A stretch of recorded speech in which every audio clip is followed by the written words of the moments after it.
Okay, hello everyone. How's it going? Just getting ready in the background. Sound will be through in just a second, and we'll get to it. All right, folks. Be with you in just a second, folks. Hey, Katari, thanks for the 55 stream streak. Appreciate that. All righty.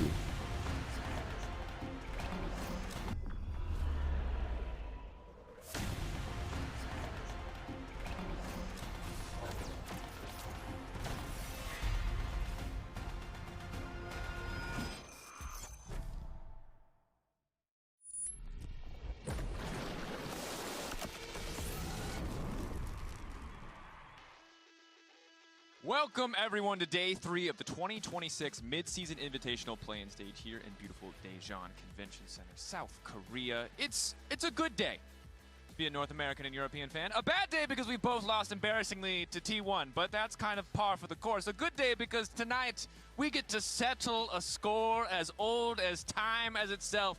Europe versus North America. And who better to do it than a European like Ox and a North American like Azale?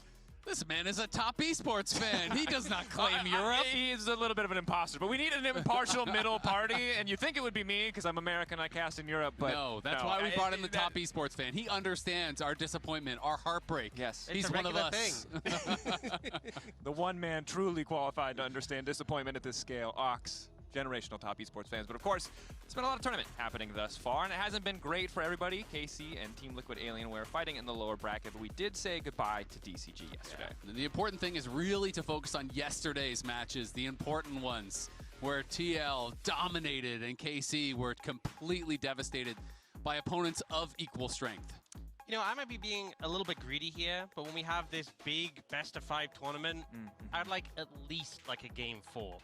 Game 5 would be great, but I'll take a Game 4. It's just been all 3-0s. We're saving the best for second last today. Yes, we are. I hope so. We are.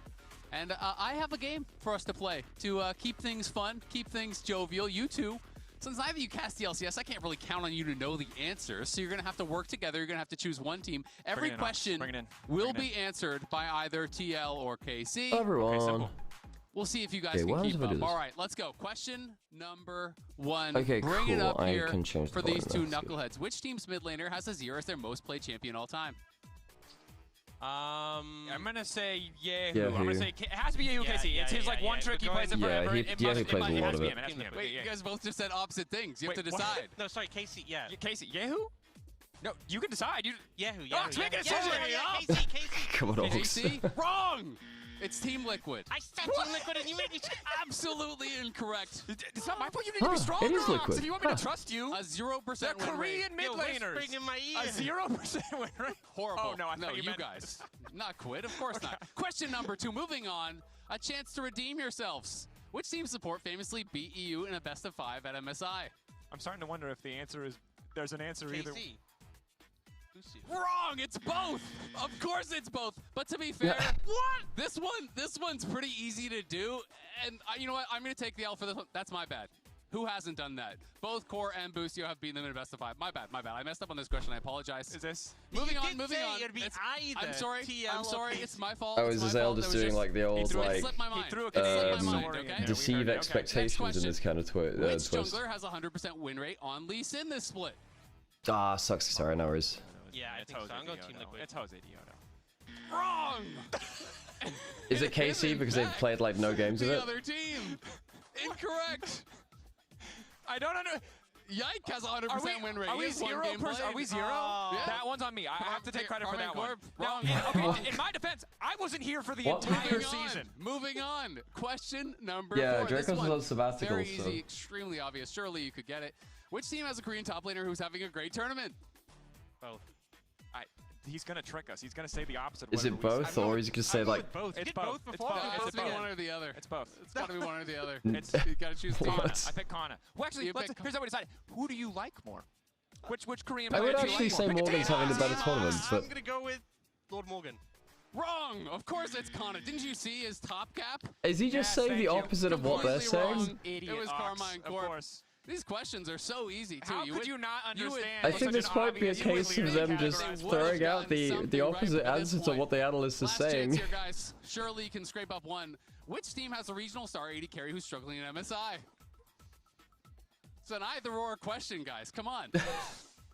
It's Bo. Okay, Ox, we have to stand strong. Maybe we look like stupid. Maybe we look like stupid, but we go out stupid We together. we look like stupid. It's obviously both. Yes. It's Sorry, obviously it's an both. either-or question. No, This is pretty- it's obviously both. This is pretty clear, guys. Well defined within the rules. Okay, who's worse? Jan or Kalist? This isn't a great way to phrase it as an EU pundit, but I think we have to be honest about the state of AD carries right now. Who's worse? This is actually a tough one. It's really hard. Wow. This is like 90% of the question about this matchup. We're getting both ahead of don't know. ourselves. I think Ox, you're smarter than me. I need you to answer this, I'm bro. gonna go Kalist. I think he's struggled more than I expected. Wrong! Of course. It's Team Liquid, obvious. You would have thought it's a 50-50 questions, guys. Surely you would have got one right.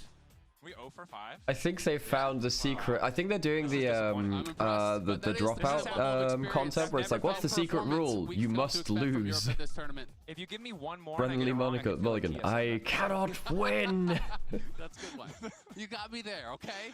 Okay, well, look, thank you, Isaac, for that wonderful This and maybe game slightly rigged game. Wasn't as fun as I thought it'd be. This game was completely fair, It seemed- above it- board. Okay, folks, It I'm gonna seems go. like I'm Isaac just gonna had a get good time, which I am starting to some balls off my suspect. table real quick. So I left my None of food these here, and questions I'll be could have back applied for to just both a teams. second. I don't know what you're talking about.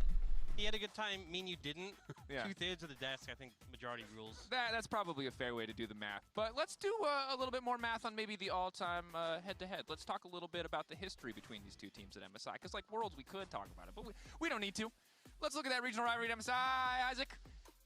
18-12. That's a pretty big difference. What do you got to say about that one? It's like cave paintings, you know? This is ancient history. Who cares? Not me. Yes. Look, all I'm saying is, I can't even count that high, okay, I'm Dracos. sorry. Do you still not use fire and the wheel? I think cave paintings might be important sometimes, Isaac. Season 1 world champs. What is this? What? This seems 2019? This seems rude. That's not even a real year. It's too far ago. I can't remember that far back, so it doesn't count. Pre-COVID, Okay, Daniel? Isaac, Really? I have a feeling that You're you... embarrassing Alright, yourself. time to do well, coffee. Alright, hang on, let's Let's look at some more recent stats. Some stats that What do I matter. got for us? Some I really like hard-hitting these stats. stingers they have for Okay. MSI. They're very cool. Okay. Let's talk about the last couple years. 2023, 0 games lost to Europe. 2024, 3-1 over Fnatic. Spawn versus EU. Ooh, 2025, that's an interesting stat. 3-0 over G2. He's kind of got a point. Don't Are they sell switching me out hosts like between? that. Because I know Don't that sell me out so like that. Degon's off now. I'm just saying. Hey, how's it going, Those Bacon? tournaments, let's look at Hey, final Poggers as well. Good to see you. placements. How about Hey, that? Katari, Montes, We all know it was Nitron, completely and totally Pure not Blade, fraudulent. The who's KC in made the there? finals the first day. We know it was 100% real, authentic, Atari. and didn't rely on top esports else coaching. around? I'm sorry, Ox, but it's how EU gets all their wins. Hey, thanks to the Watch What Streak about as well, G2 Blade. also beating top esports? And Nitron. Also counts. And I don't know Montes. if these head-to-head Hey, you records guys matter loads very of- much. loads of Everything stream streaks. about top esports. It just happens to be the case. Okay, that I that's need how to make we a go Discord over announcement it. as well. Talk about his own teams. Let's talk about someone who can talk about his own team. Let's talk about Spawn, who's never lost to Europe. Not once. Never. The coach of Team Liquid. Yeah, but he has lost to people like Busio. You know, he has lost to all these players before. He hasn't even really had a chance, I think, to honest. Okay, those numbers are. Who cares are about fantastic. this? Are fantastic. This is when Shout out production. I didn't even ask for this. This is when They had this Reaper ready to was go. in NA. So for those of you who can't read, crazy that that's the case, but respectable. If you look at those numbers on the bottom, those tell a pretty clear story. I didn't expect I'd ever be here. This to is slam dunk Reaper, wow. saying like, hell yeah, that's my boy. But hell yeah, that's my boy, Reaper. No one cares Absolutely about dunking coaches. on They're all Spawn. streaking? Yeah, No, all of no, chat is big just deal. streaking right you now. already brought him I up. don't even know who the coaches of these We teams can't are. go back. Sometimes I forget Do you, myself. Ox? No. Exactly. We can't go backwards. What do you Yeah. feel about these numbers? Look at that. Look at that. And not only don't I remember Korean coach and you like LCK, You know look what? at those numbers. Let's get some good real numbers. Oh, yeah, analysis, fun guys. fact, thank folks. I Let's won talk my about Jose UMCM Diogo last has night. been playing incredible at So I'm this now tournament. He was already I'm great now a in 7-time NA. platinum champion But of here UMA. internationally, he is shining. That's the against first time even I didn't likes win of the first T1 layout. Ox.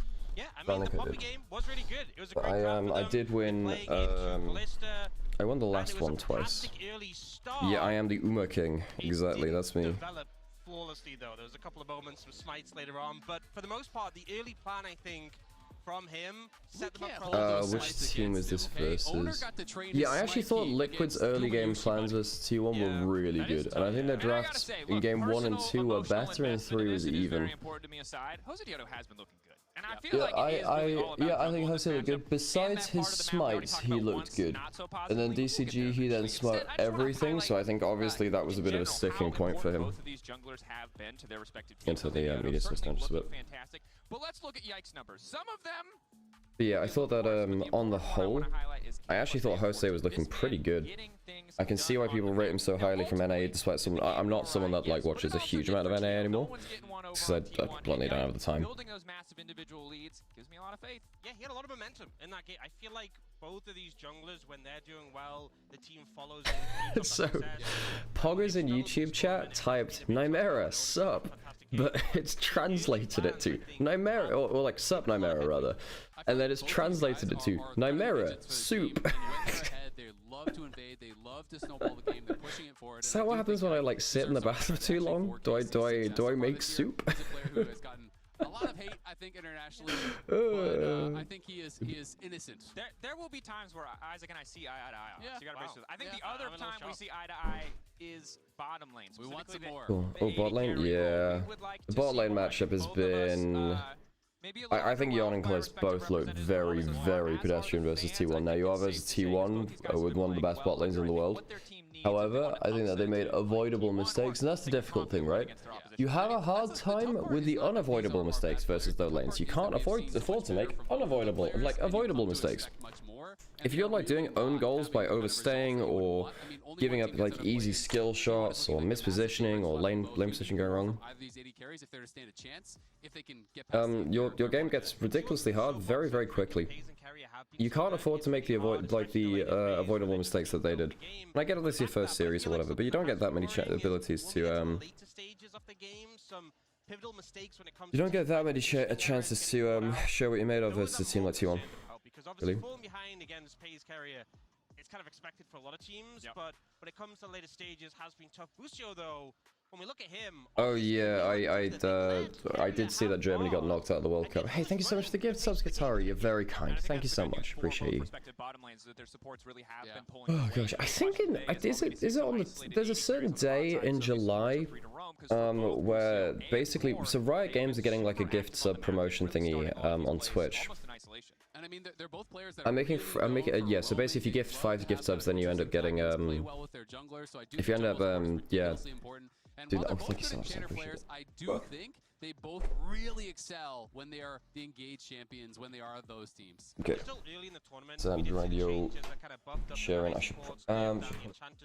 We've seen more of them, but I feel like teams are still figuring out the meta. How much do you want to invest into the bot lane? Probably. Okay, if that's the case, I'm gonna have to do some finagling in the background. So 1 second, folks. I gotta go put the AC on. It's gonna start blasting in the background. So apologies about that. And not be as centered on playing like Yes, some YouTube thumbnails updated.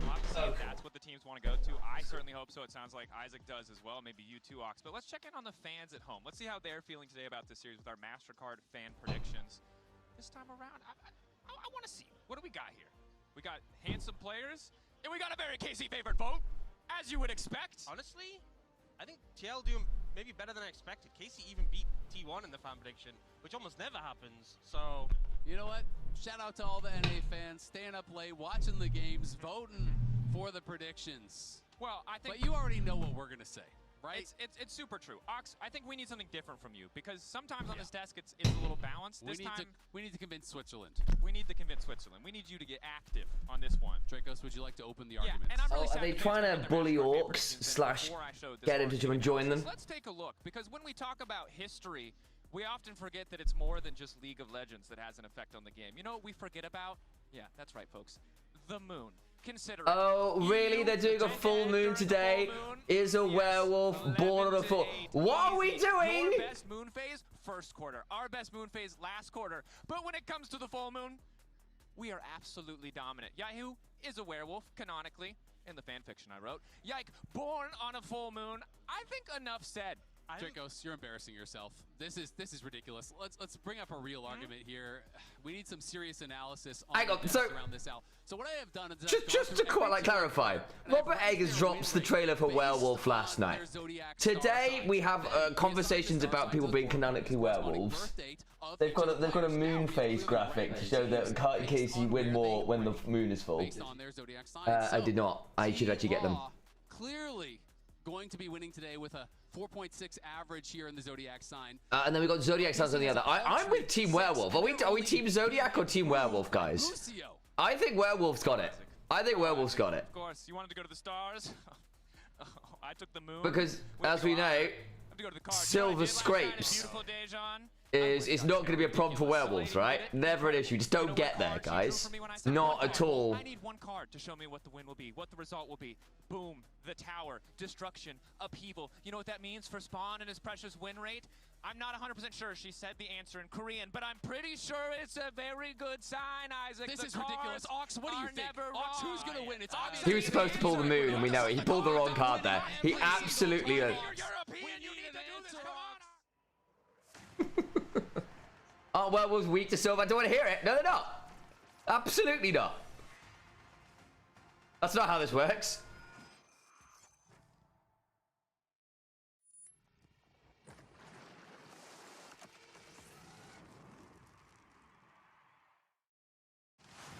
Everyone knows werewolves are weak to a succulent strawberry. That's what they're really weak to. Don't worry about it. Because I said they're not weak to silver scrapes.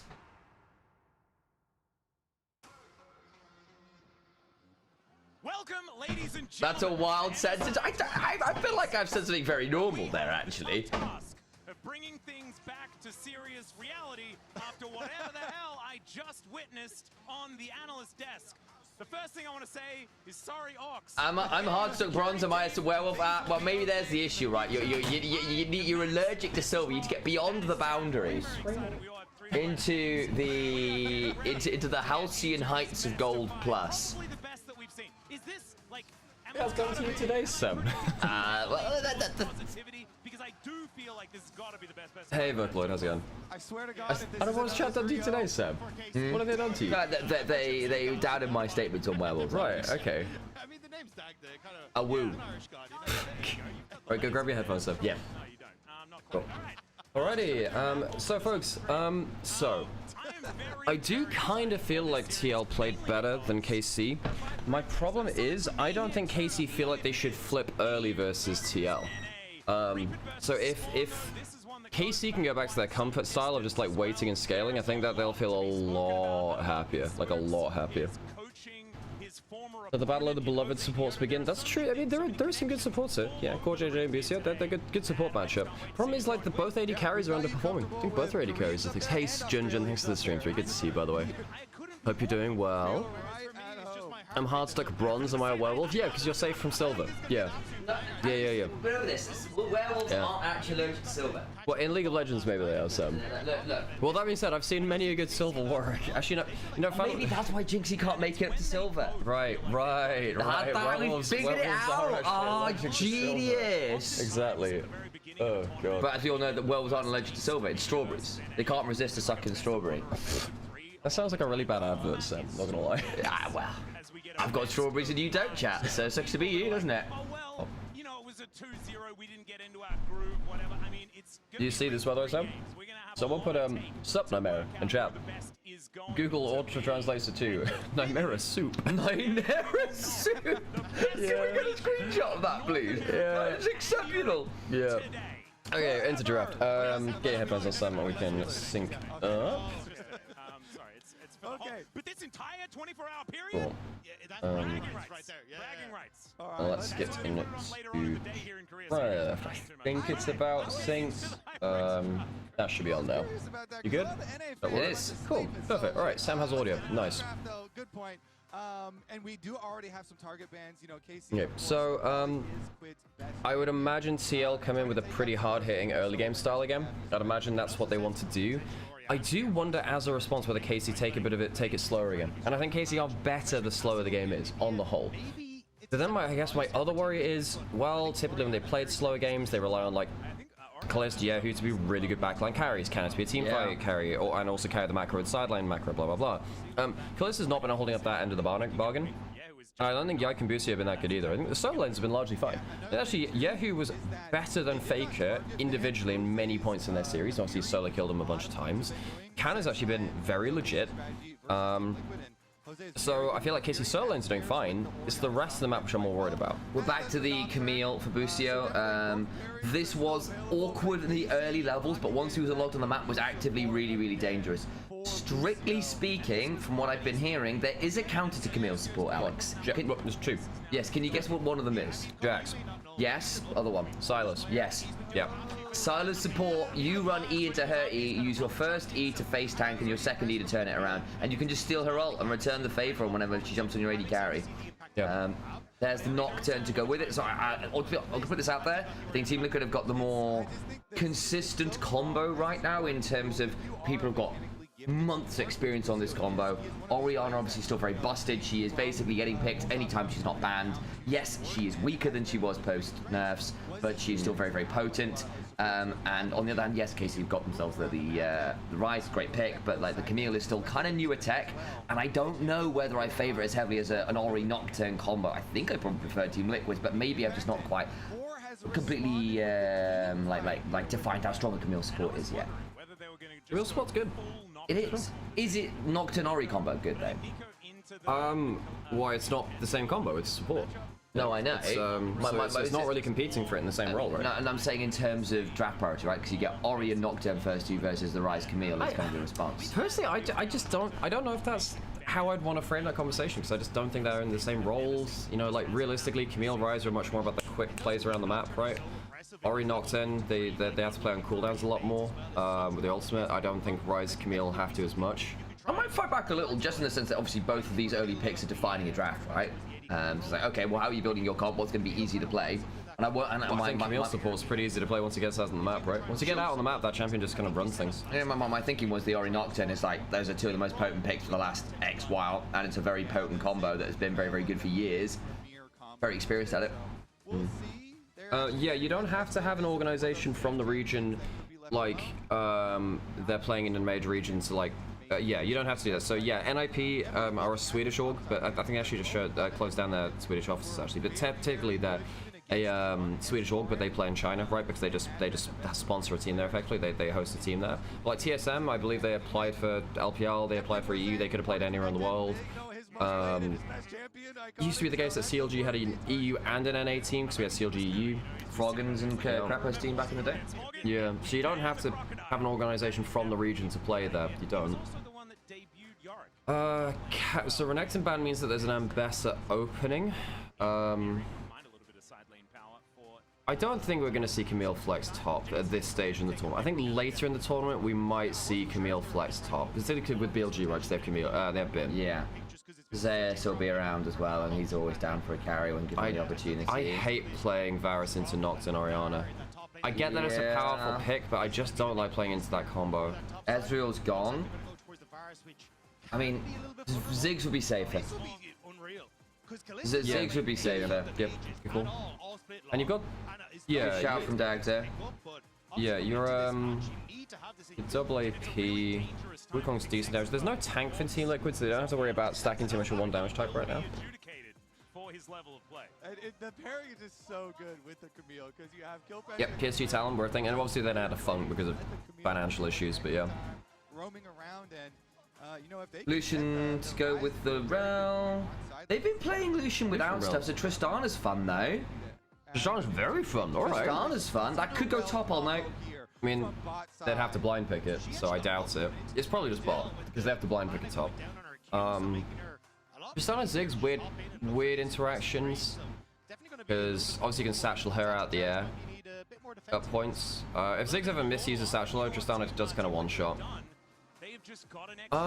Okay, locking the Nars is actually really dangerous here. I think that Nara is really dangerous. Now the problem is, I don't like Vayne into Nocturne Orianna either. okay, they lock in Nocturne Orianna. So they Vayne into Nocturne Orianna. There's a chance that you just get one shot on command. So basically this is going to be a battle of which combos get on the map quicker and actually make a difference. Nocturne Orianna, obviously have to do that level 6. Or is it going to be like Rise Camille, just like permanently sorting out these volatile lanes, the volatile top lane really. Yeah, and you're right. If the Vayne gets an isolated 1v1, even a 2v2, it's fine. Fabric. So if you want to spot us, you can subscribe. Indeed. I'm also going to be very interested to see whether Jose gets a good level 1 off, because again, if you're picking Nocturne, I do want to see more often than not, particularly into picks where you should theoretically be able to fight for some prior, that ability to go like contest a Raptor camp in particular. Any overall feelings on draft? you have your ultimate to knock I think KC's comp is a little harder to execute. But it's certainly playable, right? Like that's not necessarily going to say that it can't be done, especially at this level. But I look at Liquid's draft and I go, if you gave up on not Orianna Nocturne at any point this year, it's a bad time. I know there's been some nerfs that have come on through, but I am a little nervous for that kind of combo to be allowed through, considering the tools that are there to play around with it as well. Yeah. Oh, also, by the way, Tristana Vayne, really interesting 1v1s, because Vayne's Condemn is just a little too slow to consistently knock Tristana out the air. And the big thing with Tristana is that if you land the W1, you get the slow, but 2, you get the extra damage from the bomb. So that's where, you know, things go bad. Let us know how broadcast volume is and stuff, by the way, folks, because I actually have control over the media source now. I hit it before, that was bad of me. But let me know what volume's like on the media source compared to us. Technically, I can go find it myself. Ooh, this is, you always walk up as a support to go help them range matchups like this. Oh, lovely. And because the earlier wave into lane comes down, because it's not like, you know, 155, it's like, you know, 130 or whatever. Or 1 minute even. That actually sticks. Yeah, that's a really good roam from Bucio. Jungle. Yeah, this is why Camille is really strong. Just like level 1 hookshot is one of the most powerful things in the game. And I know that we're kind of learning together, right, in terms of how strong is Camille on the patch. Even get to ward there. Camille is really, really good early levels. Now, most of the time you would not lane like that. Morgan can't stay here, right? This is the problem with losing bush control versus Vayne. This is why you fight for that first bush, ward in the bush. Oh, if you don't get that ward in the bush, you can't play lane, basically. He started hop, had to leave. He's not even managed to get in range. I think he got in range for half a level's experience. That's it. That's all the gold he has. He gets to buy a pot and come back. Wave is going to crash in, but not before he's lost, like, decent amount of minions. Can they do anything with a crash? I don't think they can. Now, the problem is because it's not frozen, it's a crash. He is actually going to get a decent amount of weight of farm at tower. I'm curious what the answer is So, here for KC, though. Canna's missed. So actually, there's enough minions there for Canna more than to get 7 minions there. Without having the support of your bottom lane, could be a little bit Yeah. Oh, let me move camera real quick. Let's see if they want to try and still capitalize. The other thing is because Camille wasn't bot lane, Ziggs just had to sit there and play safe, right? So they did lose shove bot side, but the Nocturne's pathing this way anyway. Bucio gets a shield on his I don't think they have kill pressure here is the problem. Not right now. They will do eventually. Oh, miss cannon. That's annoying. Wait, what was it? I can't remember the last time I saw Killis play. Dag just said he's not done it all year. All year, so he might have played it before. Let me check out all time. Because it might be a first Ziggs game, even. However, I mean, for so, let me have a check. No, he's never played a Ziggs on like he's just not done mages. He's just not done mages, as far as I know. It's going to be that bot lane scuttle that will be the action. All right, we got to get all the fans in on this. You know, it's North America versus Europe here. Yeah, I don't see a Ziggs there. And actually, let me just check if there's any mages in here. There's a Yasuo. That's not a mage. I know, but it's a non-traditional bot laner. Yeah, he's never played a single mage in his career. Yep. He's not played a single mage in his career. Again, the closest thing is a Yasuo, which again is a melee carry, right? Yeah, as in like, well, and that's only quote unquote close because it's not an AD carry. Yeah, well, exactly. Hang on, whoa. How does Canna lose that much XP? What? How did he lose that much XP? I guess he reset for longsword, I think. Yeah, but Morgan had to TP back to lane. Yes, but so how did he lose that much XP? But remember, it's still longer to get back to lane, so I think it must have been a reset for longsword. Yeah, but how do you lose that much XP? Because you can choose when you reset. Morgan couldn't. So the way it's stacked up, and he's hitting the nod. Does he just get hit by QW? Never tumble into them when they have everything up. Never tumble into an enemy when they have everything up. This is shit which happens with Vayne into Cassante. It happens into like we had this with another matchup the other day. Ambessa. We had it from because Doran had a bit of an issue with that. Yeah, who? Canna, my dude, what is happening? Very low, but they keep themselves alive. That's bad. Yeah. Really good start as they that is bad from Canna. Like, I get you want to trade onto him, but also you can't afford to lose that much XP. They've just invested a ton in draft, and in terms of early game, into the Vayne, who's now not giving that up. Yike is doing well on farm, but he's going to lose Raptors at least, I suppose. I mean, Yike has been doing quite well on farm. But like you can't, Canna, my dude. I mean, it's good for Morgan, but also never tumble into someone with all their skills available. And Morgan should have been out of that lane, right? Like he was forced out of lane early with the TP. Got to see nothing of it. Like it was over. and then you make a really unforced error. Like, that wasn't a big play from Morgan. That was kind of just tumbling into a crunch. I mean, it is, in fairness, it is a big play still, but also I'm focusing on the counter side of it because, like, I've seen so many Vayne players not use their Q well, and I know Q is so much of your damage. However, you also need to save it for the defense as well. Particularly with Ambassador, you know, matchups, Cassante matchups, where they have like one real window to all in you. Same with Meganar as well. You just don't need to take that kind of unnecessary risk. Nar's now got steel caps. Yeah, I think that Team Liquid are actually, I would almost say, low-key favored versus KC. They look better versus T1, which is the only real benchmark we have because the DCG games were, you know, I don't think as good a read. Okay. And then, of course, on the other side, I mean, at least Kliss has picked up enough farm on bot side now, but now Morgan can himself to steel caps. So now he's got Helm and steel caps. He's very happy. Yeah, he's very happy. The steel caps work on silver bolts as well, technically, I think. True. Let's take a look at bottom side, actually, really. No, that, I might be lying. I might be misinformation there, actually. Oh. I don't believe that's the case, actually. I think true damage doesn't get denied by that. Anyway, the steel cap's very good versus Vayne on the whole. Yup. Yeah, he's doing good at getting out of lane. And, you know, this is what I was saying about, you know, the Nocturne Orianna take a little while to get going out of lane, whereas Ryze Camille can kind of just shove and roam immediately, which is what we immediately saw at level 1 from Camille. 2 roams from Yahoo. I think it's just the one. That one was Yike, wasn't it? We saw, sorry, yeah, that was Yike. We saw the 1 roam from him. Yeah. Exactly, he goes to down, but this time it was Yike. Imagine choking at football. Couldn't imagine any European nation choking at football. We were watching the football, but we were slightly delayed to the store ones, and so we knew Germany had lost by a really top of the lungs chaser down the street. Yeah. When they lost to that'll be Germany out of the World Cup then. Yeah, 9. But like, yeah, I was a little afraid to go outside last night because, you know, I think some people are going to be quite angry / disappointed / drunk. There were a few broken bottles immediately afterwards. Yeah, this is the first Tristana we've seen, Qatari. Yeah, it's the first Qatari Tristana we've seen. Now, I think theoretically Tristana's a good pick. Into this kind of comp, it's not awful. Tristana's okay into Ryze. Pretty okay into Vayne as well. Okay into Ziggs. Not great into Camille. Not great into Wukong. Oh, Core. He's in a 1v3. Oh, Mr. Condemned. Doesn't matter. Okay, nice and boost, yeah. Holds it. Killing to the Camille's not bad. Again, we've seen what happens with early Sundered Sky. And this is all before the combo from Jose Quid comes online. So the problem is now, KC wanted a lead before Nocturne Orianna came online, where they can fire back with the roaming plays. Now they're even because of the mistake from Canna, who got given a lot of resources. I didn't expect Canna to be doing that versus Morgan. I thought it'd be the most solid of them. Yeah, and it's not like Canna's a stranger to the Vayne and to Gnar matchup. Like, that's just very unusual to see him make that kind of unforced error. Yeah, we're brothers. Yeah, we're brothers. Yep. I know we don't have to say that to our community as much, but yes, on Onivia, I guess we're less familiar with that, but yeah, we're brothers. It's true. We've been this for a while. In the same way, Yep. Okay, so I thought Team Liquid would be the one with a more ambitious early game. That's not been the case. Their mid game looks like it's pretty solid setup now. No, Morgan's actually very happy. I mean, if you're a Gnar against an AD carry and you get a Helm plus boots, you're so happy. Because most of the difficulty against ranged lanes is surviving through to first defensive back, basically. to steel cats back mainly. Yeah.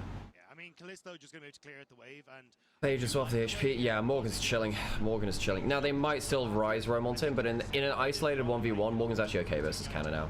Yeah, that's right. It's gonna be the Hexblade build from Vayne. I don't think there really is another build for Vayne in top lane right now. Especially against the Nocturne Orianna, you need the HP too. No other real options about that. which makes it a little bit Yeah. what KC can do in these early stages. Yeah, incredibly dangerous. What the hell is a kilometer? Time to roam around. Look at the deep vision from I am T-Law. quadrant of We will put down your weapons. try and set up Put down your weapons. set up some There were a couple of decent versions of Dread on them. Wasn't there a Kyle Urban one which is pretty good? Is that the most recent one? Can't remember. I thought there was that. And then there was also the who's the guy in Rambo? Oh, Sylvester Stallone? Sylvester Stallone Dread as well, wasn't it? Can tell you. But yeah, every time I see Team Liquid, I have the urge to make Judge Dredd references. does feel Yeah. like Inara's in a much better position than I was expecting in this matchup against the Vayne that does really like to catapult themselves into a good position in the earlier stages. Good point for Vocaloid and Onivia's chat, actually. Grub's really important for both these teams. Either it would have gone to Ziggs or Tristana, it's gone to the Tristana. Yeah. And Nara and Vayne are hardly slouches with them either. Casey aren't unhappy taking a, well, taking a dragon, but Show one person each lane and then this isn't a comp I think does spectacularly well late game, though. Just because the Shockwave has so much value against everyone, really. Yeah, and everyone's relatively squishy. Even the Wukong hang on, takes every yours? thing. Oh, nearly Busio. I appreciate it. Doesn't have 6. A shot on the Vayne. Shockwave's gonna come through soon, though. This is a big pincer. They've gone way too deep on this Yeah, now. Canna's out, Yikes out. Morgan can't get there. That's not a bad escape, actually. What? Shockwave, he's got flash. Yeah, I think he dies anyway. Yeah. It's just 1 for 1, technically. Yeah. You get flash exhaust off Canna and flash off Yike as well. So that's actually quite a lot burn to do 1 for 1. Who got the kill there for KC? pushing bottom lane there. Calist. I mean, Ziggs is yeah, free, to be fair. Jack. Bootsy got the top one, top lane one onto core, and then Yoke just got the one. Gotcha. Yeah, Yike will be able to push him away from this inner turret, buy some more space for Morgan as well to possibly get another play. Lucio back out onto the map. He's going to show up here as well. Ziggs can actually teleport to a play soon too. I mean, it'd be like a slow. Oh, no, it's a fast TP now because it's past 10 minutes. But yeah. Find a fight with, I don't see many games where Callista's given a duty like this. Actually, again, like he's very even rarely on utility. Yeah. On the whole. Yon did drop a wave top because of that, so he's down a bit of CS now. 2 waves even, right? Takes a long time to die, and then a second wave dies while he's dead, basically. Being able to just get in range to get that condemn into the wall, but then sets up for the follow-up play. But with an RTP in behind, I thought this was going to be it. But with Kana getting the flash over the wall, Yike being able to get over as well. I thought that Liquid would at least get like 2 there. That was super dangerous position. I mean, the shockwave combo just didn't come through. They separated them. Morgan was so close to If you get that into the clump, surely you killed like 1 more, yeah, at least. hold on to the flash, and we are missing a couple of flashes. Now Ziggs really likes doing these satchel trades. You saw that there, where if you get a good satchel, you can kind of get a guaranteed Q afterwards within the duration of the knockup, really. But against Tristana, you're going for that kind of. Whoa! I was about to say, typically use your satchel and then like you die because they jump on you. Well, no, it's the opposite. It's the opposite. Use your satchel and then you die because the Tristana jumps on you. Yeah. Because you don't have the ability to cancel her jump or anything. But I guess Yon just gave him two rounds of cooldowns. Yeah, we need a replay. I mean, I've never seen. This is the first mage game of Callista's career. He's now at 20 sets. So he gets the initial satchel trade. So Yon uses Q early, so that's part of his all-in threat gone. Minefields down, whatever. Really good trade. Yon doesn't have exhaust or flash. Dude, you're just getting hit by skill shots for free. You don't have to position like that on the wave. Uses the W so easily too. Yeah, and it's because Callista keeps up several rounds of skill shots. The death by touch keeps burning, and if it burns for more than 2 seconds, it doubles damage. Yeah, so he just keeps the DFT running for a long time there. That's one death from Yon I can kind of forgive. That one is just bad. That one's not great. Yeah, and we were saying, well, you know, we thought Callista maybe a little better than Yon. Even though Quid wasn't looking good from Team Liquid, and you know, I was thinking Team Liquid on the whole looked a little better than KC, but that's just not good. This is a fantastic performance. 1.6k gold lead. And credit to him, I think he's now in a really good spot. He's building correctly, I think, for this game as well. We'll probably have the Shadow Flame next. He's going to be real dangerous at 2 items. It's a very quick 2 items too. Very quick, because he's just taking like full turret bot. That's insane, actually, just exploded. Since they want to play the map. You got Herald up soon too. If you manage to rotate around the map and get double outer turrets, that's insane. Oh, that's just, yeah, he's gonna get like 2k up now. Yup.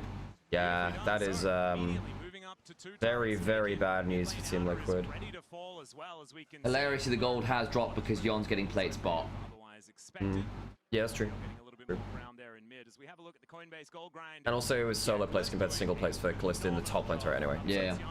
And they do need their Tristana to start getting strong for that late game consistent damage. And it's so scary too because Busio also had a pretty good start, so we're gonna see the combo. At least John will be cashing in the Cull soon. All this guaranteed damage. Busio is actually quite scary now though. then that damage. Yeah. Busio's is like 700 gold up. He's pretty close to his 800 to go. Probably gets it next back, actually, looking where he's at. He's got components for it. I don't know how long he's been on the map. He probably does have it now, yeah. Because he was part of the tower kill, right? Top lane. Yes. So TL, knowing that. Thank you for the sub, Will. So he doesn't have it. Yeah, thank you. Yeah, thank you, Will. Appreciate it. No, he doesn't have it on this back. He just backed in and get it.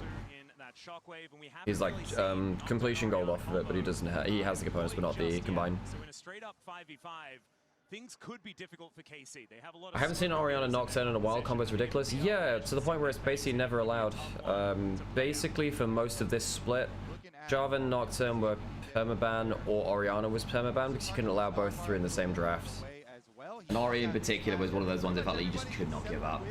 Anyone competent on it. But in this game, Ryze, push and roams, is ahead in lane.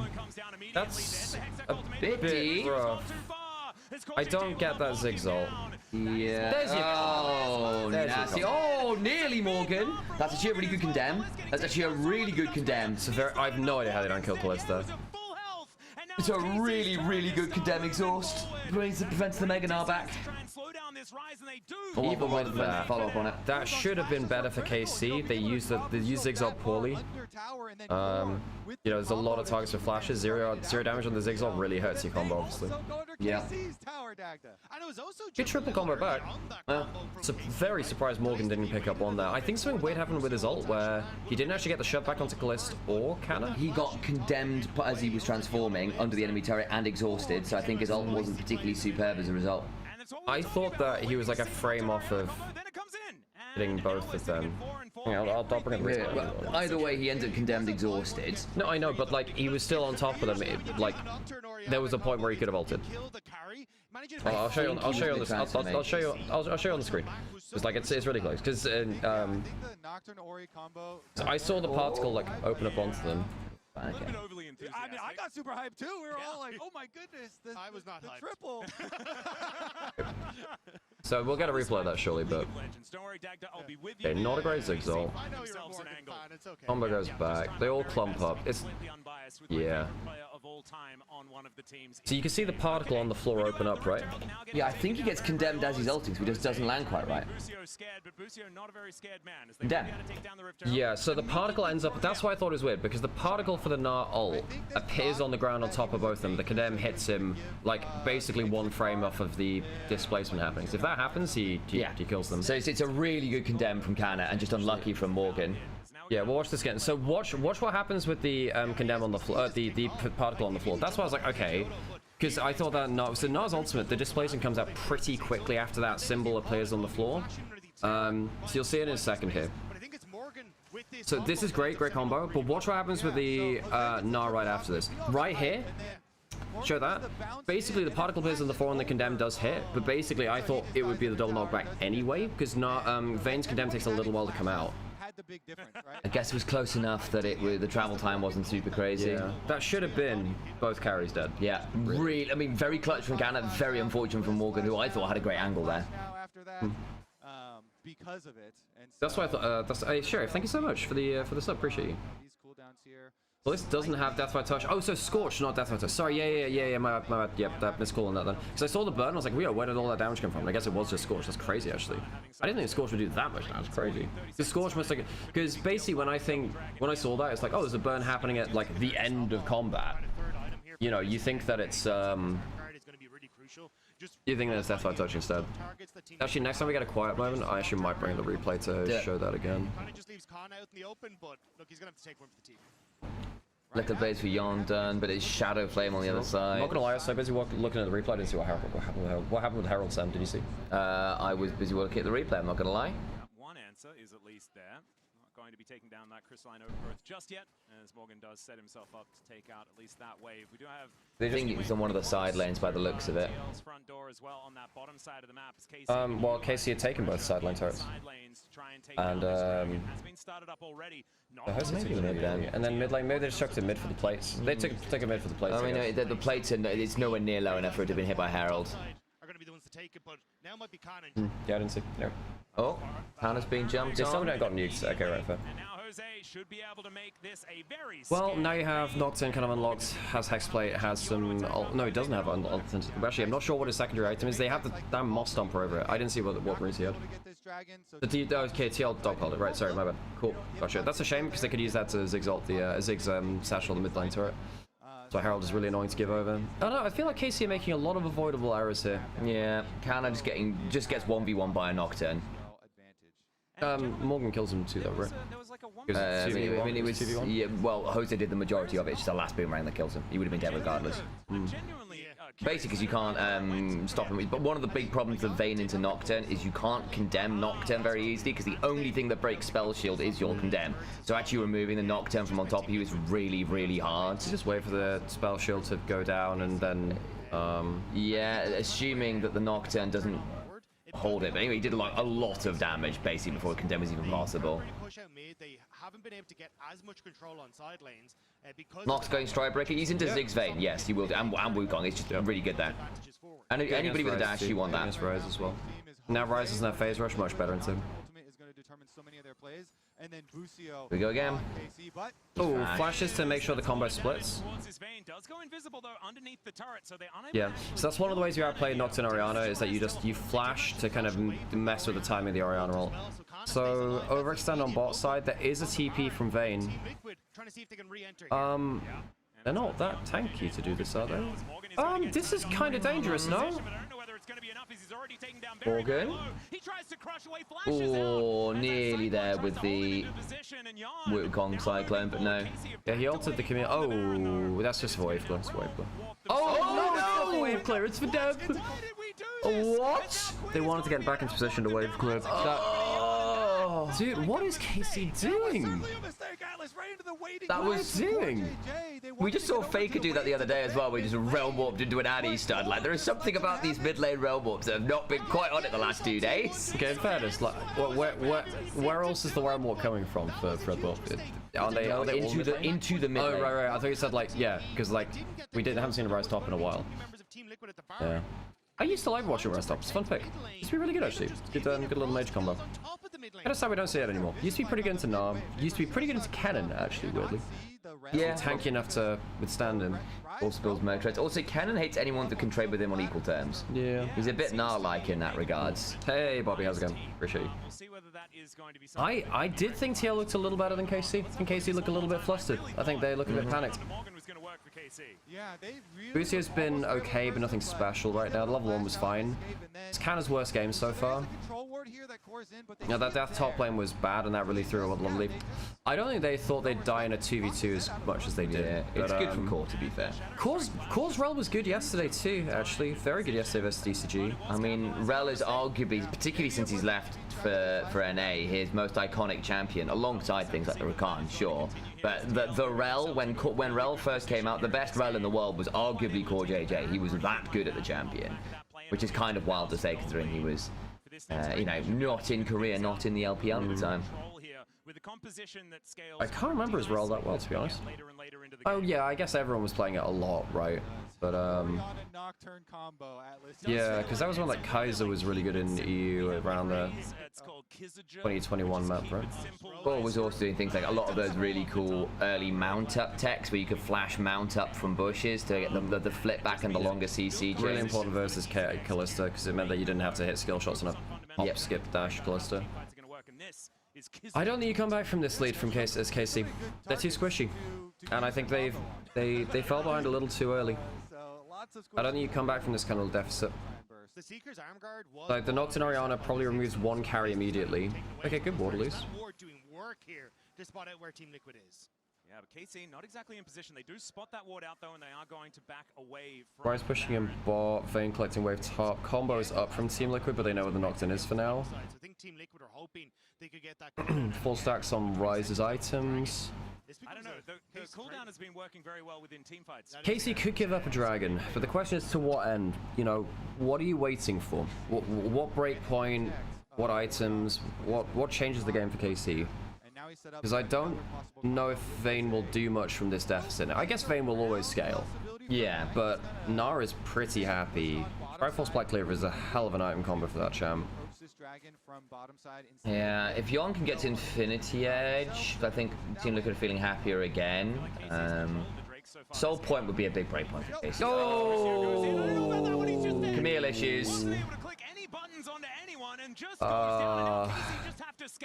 Okay, and this is partly why I was like, I wonder whether giving Ori Nocturne up early in the draft in trade for the Camille Prio might be a risk, because Ori Nocturne is just easier to do. Because Camille, when it goes wrong, you have that happen quite easily.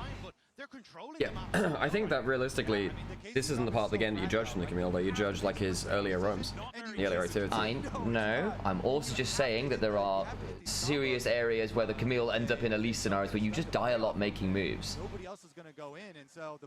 I think Camille's fine still. No, I'm not saying the Camille isn't good. I'm just saying, is it as good as Ori? They saw core. Okay. I've lost audio.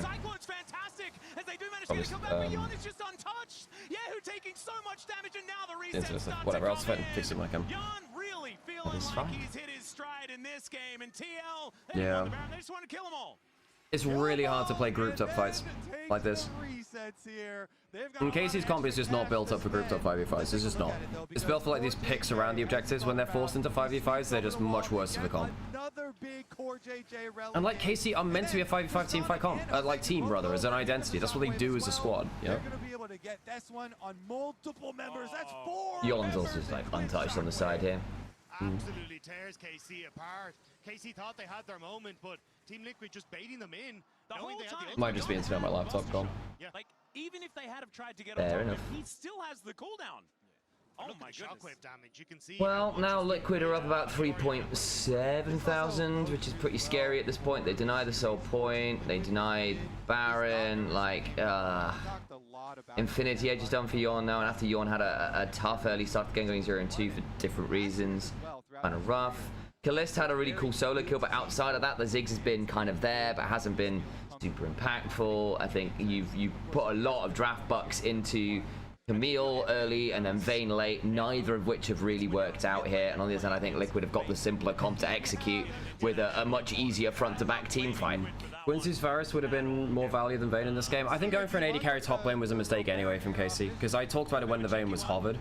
When going for an AD carry top lane against a Nocturne Orianna that's already shown is very risky. Nice buster shot, Yon. Oh, not bad flash, not bad flash. They can actually kill jungle here. They can kill jungle. They can kill jungle. That's not bad, that's not bad. There you go. Really that's good. Is this, and Baron's leashed, Baron's leashed. I think they should actually just go straight onto the Baron. It's still leashed, still leashed. I think they should have just gone to the Baron because it's leashed. Might still. Where's Morgan's? It's gone back to full HP. Where? I know they might still do it because they've got the Vayne. I'm saying, where is Morgan's rage bar at? I guess they get it anyway. Yeah, because they've got Vayne. Holy crap! So much damage from the Baron. Yon got so But they're a very squishy comp. Oh boy, nice combo. Well, it's bad positioning from Callisto. You should never be there, really. I mean, yeah, also good combo. And then Yahoo's gonna go and try and get some autos down. Make an arrow to the wall. Nice. They should have gone while it was leashed. They should have gone while it was leashed. Yeah, I guess so. That's why I called it out several times when they didn't take it while it was leashed. I guess they just thought the Vayne would be enough, no? Apparently not. Yeah. I mean, nice combo going to get on top of Yike. Not Yike, Kalist. But Kalist should never be there. Why is he sitting in that spot? Can't he just be over the wall? He should probably be stood with the clump. Like, but you should never be front lining as that. I mean, it's really good from Yahoo Busio. Like, flash out of the combo.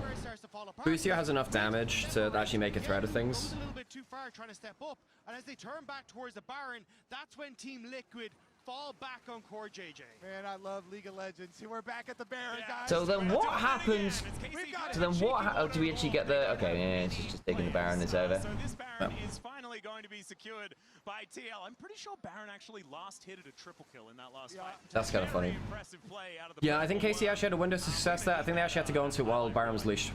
I wonder what the call was. Morgan going in, looking for an angle. KC were the ones that wanted to take the Baron while it was leashed. Yeah, no, I know. I wonder what the call was. Oh, the core. I think you said what core, like core was with Core JJ. Oh man. Well, KC just don't look very confident, do they? They look very disconnected. I don't think they're playing a style which they're comfortable with. Oh, maybe they can go to Jose. Oh, but he doesn't find it. That's unfortunate. Well, Jose flashed, so that's a bit I know, unfair. but I know, but it's still, I know, but they still don't find him, and they're gonna get to the next turret. And it's like this is a last gasp effort, so it's probably just over at this point. Yeah, this is it. Yeah, they just clump up. They just clump up. I mean, this good Sonya's on the shockwave. Not bad. Yeah. I mean, actually, Fane's alive. There's actually a no. Okay. All right, focus the Nexus. Yeah, and Yon's still healthy. GG. GG. Well, you took the gamble of giving Ori Nocturne up in a relatively good Ori Nocturne game and lost to, well, Ori Nocturne shenanigans and good team fights. Locking AD carry top into Nocturne Orianna is not great. Yeah. Probably the best Yeah. series. I think it's already there. Yeah. I'm gonna go out on a limb. All biases aside, I know we like I think watching BCO was fine on Camille, but not special. Bit of a losing engaged support game, really. And when you're engaging in 5v5, Camille doesn't look good. When you're engaging in skirmishes, it does, and that's why I was like, hey, Ghost, thanks for the sub, really appreciate you. I actually thought like his level 1 was good, roamed around the map pretty well too. Yeah, it was a really good. It was a good round ward top. Played well in the split fight around the Baron. So I see, you see the value in the Camille, and we were talking about this throughout the game, right? You can see where Camille has values, not in the 5v5 and split plays. So on the other side, it's like, okay, you know that the other team has like a very well-known combo with the Nocturne Orianna. Why are you picking full squishies into a Nocturne Orianna, basically? Even with that, they outplayed it a number of times, and it still didn't matter because it just has to happen like once. What's up? On one in this tournament. No. Talk about the combo. No. It's just that the audio died, so I'm just taking it off because I think the internet's not working on it. So it's just like, I'll take it off for a second and see. I thought we were talking about the combo. And Yeah, no, I know. script something.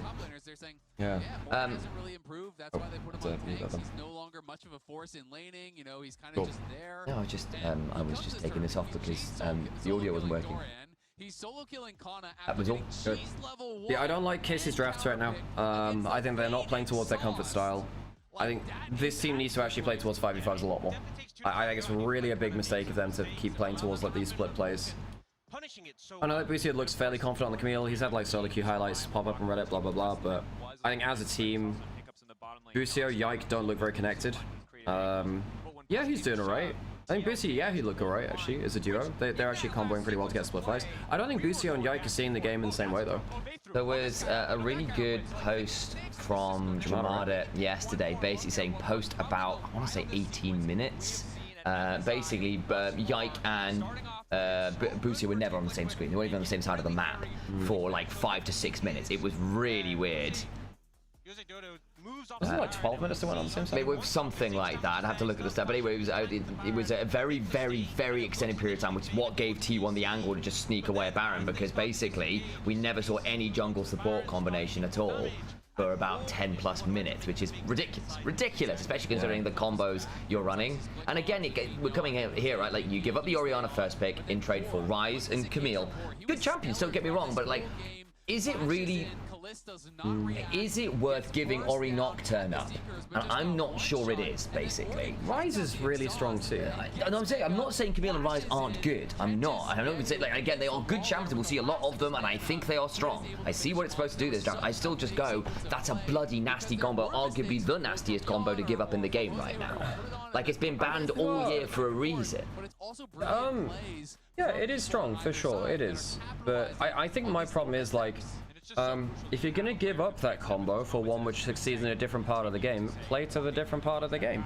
You know, you can't afford to be dying in solo kills in top lane. You can't afford to be playing 5v5s the way that they did.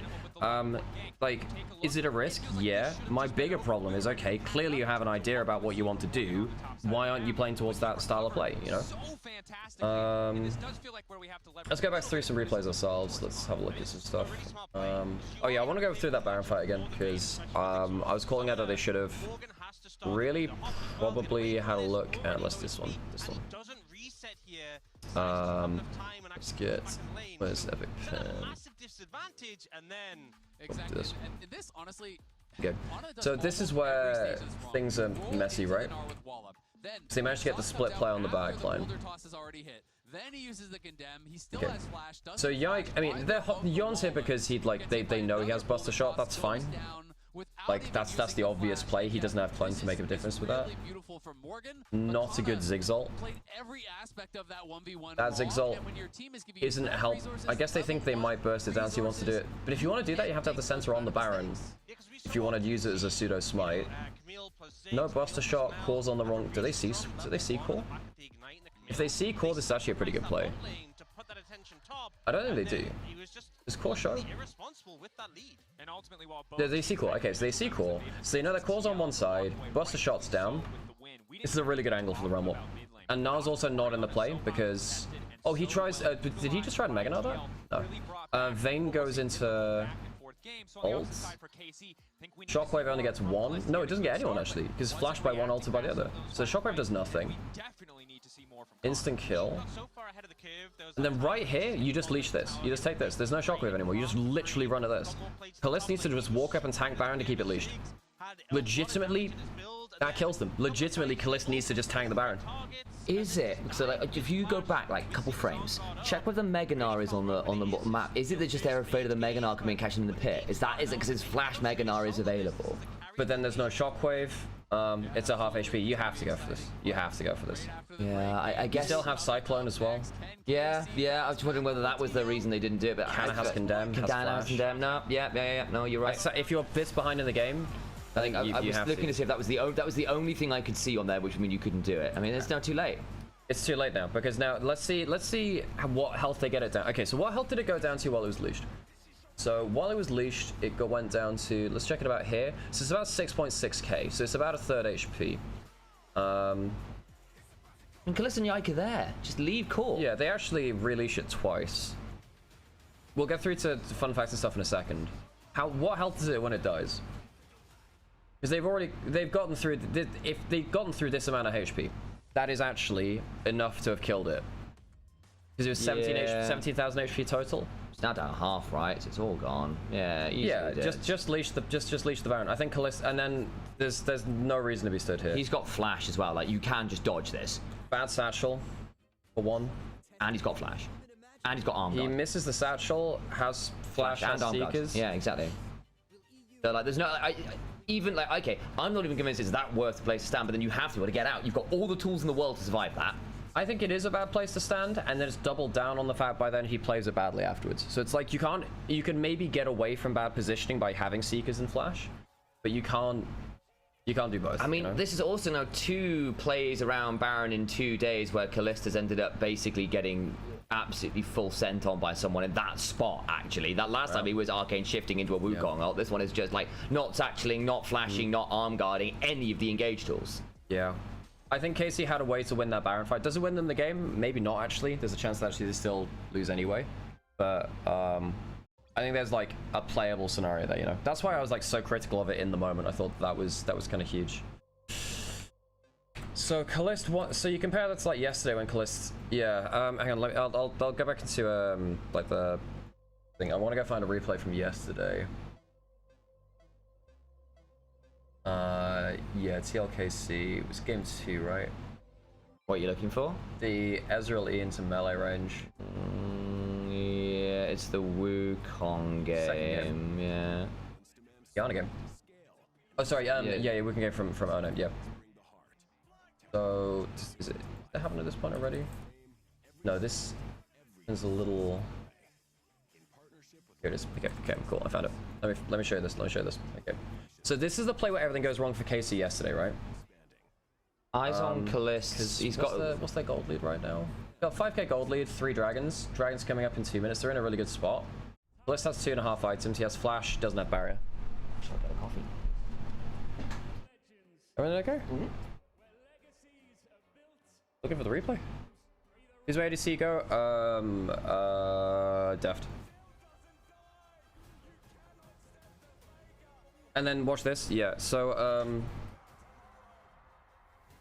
Kalista ends up like Eing into a melee range of Wukong. If you watch here, he E's into melee range of Wukong with ult. If I was to like make a misplay, maybe it's my mouse, maybe it's my armrest. I know, so he E's away from the Gragas, but he has flash. Gragas doesn't have flash to redirect this, so so what you do is you just E upwards, then you flash the cask.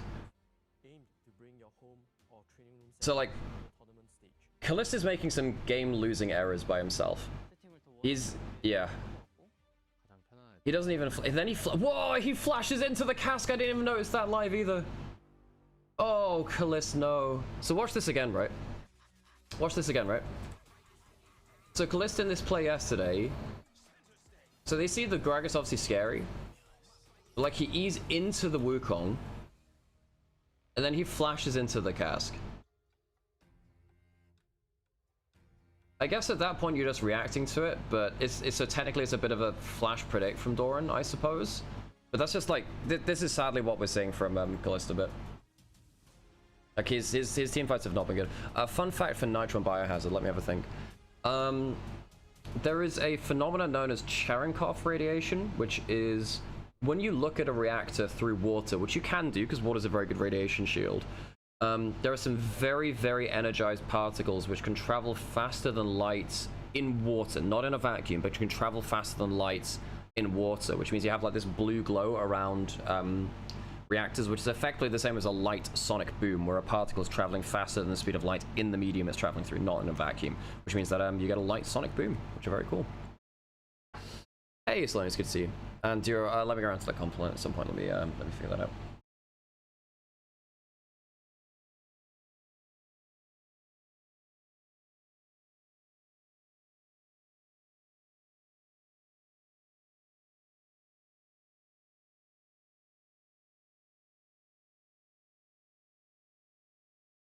I need to put on. Oh, I need to put on like a longer ad break, folks. Sorry, folks. I need to put on a longer ad break now.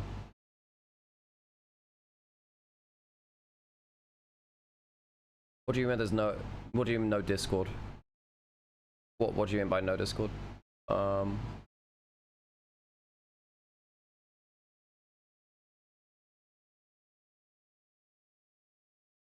was no Discord. I thought I typed it out.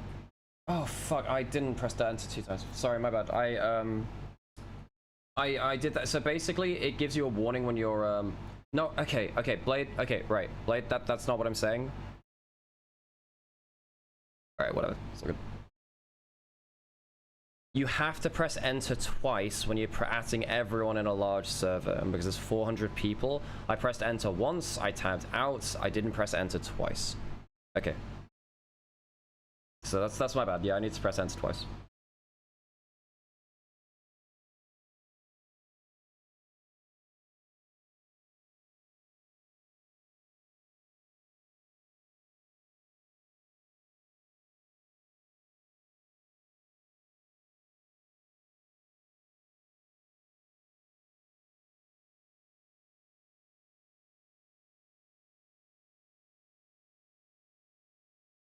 Hey, thanks for the sub tag. Appreciate you.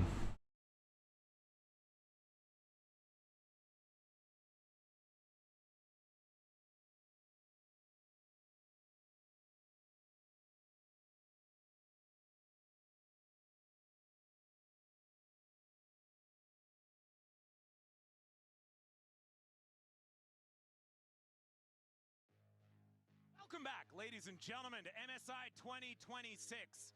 One game down in this best of 5, and Team Liquid. Look at that smile. Look at Jose over there. And you can tell exactly why he is smiling, because he is now into the HyperX Champion Select for game number 2 with a victory under his belt, having played a pretty beautiful Nocturne game. Oh, yeah. Okay, straight back in draft. Okay. This has been about like the top lane, the solo lanes, right? When I think a lot of us were talking about bot side of the map earlier on in the day. Hey, Frank, thanks so much for the gift subs. Appreciate you. Thank you. KC will start to shift their focus to that bottom lane. I think with the Nautilus ban, they're looking towards things like the Ashe Seraphine, which has been their kind of comfort pick over the course of the Okay. We've got to see it coming out against T1 as well. I imagine with the Bard ban as well, they will just go back towards this. Well, let's see what is going to happen. I think no more experimentation is what a lot of people will be calling for. As far as that bottom lane, Banning Bard. No, because Camille's now gone, Bard is a much more of a free pick. Because we saw this versus T1, right, where, like, I know that people said, oh wow, Casey left Carrier's Bard open. Like, they didn't lose that game because of Carrier's Bard. They lost it because they misexecuted in team fights, much in the way that we saw and what we were just replaying, right? Like, to blame that on Carrier's Bard rather than actual gameplay, which they made mistakes in, I think is unwise. So, yeah, playing stuff like the Camille Bard matchup is definitely something which we're going to see more this tournament. Bard is not very playable into Camille, dies a lot in lane and can't match on the map. Poke them out, have lots of pressure as well, so we'll see what direction they decide to go. Yeah, they've also been happy in like, Nymaera, they're a dire wolf, Link Sakai. Are they a dire wolf from Game of Thrones? You know my name is not Nymaera, right? It's from a different franchise. My Nymaera is not what I name myself after. Okay, so Lee Sin is like huge for Jose. He'll play it in pretty much every yeah. Yeah, Nymaera is a dire wolf from Game of Thrones. That's not my name. It's not my name. Yeah, let's see what they decide to go with into the Ashe Seraphine. Because What's the names? Oh, yeah.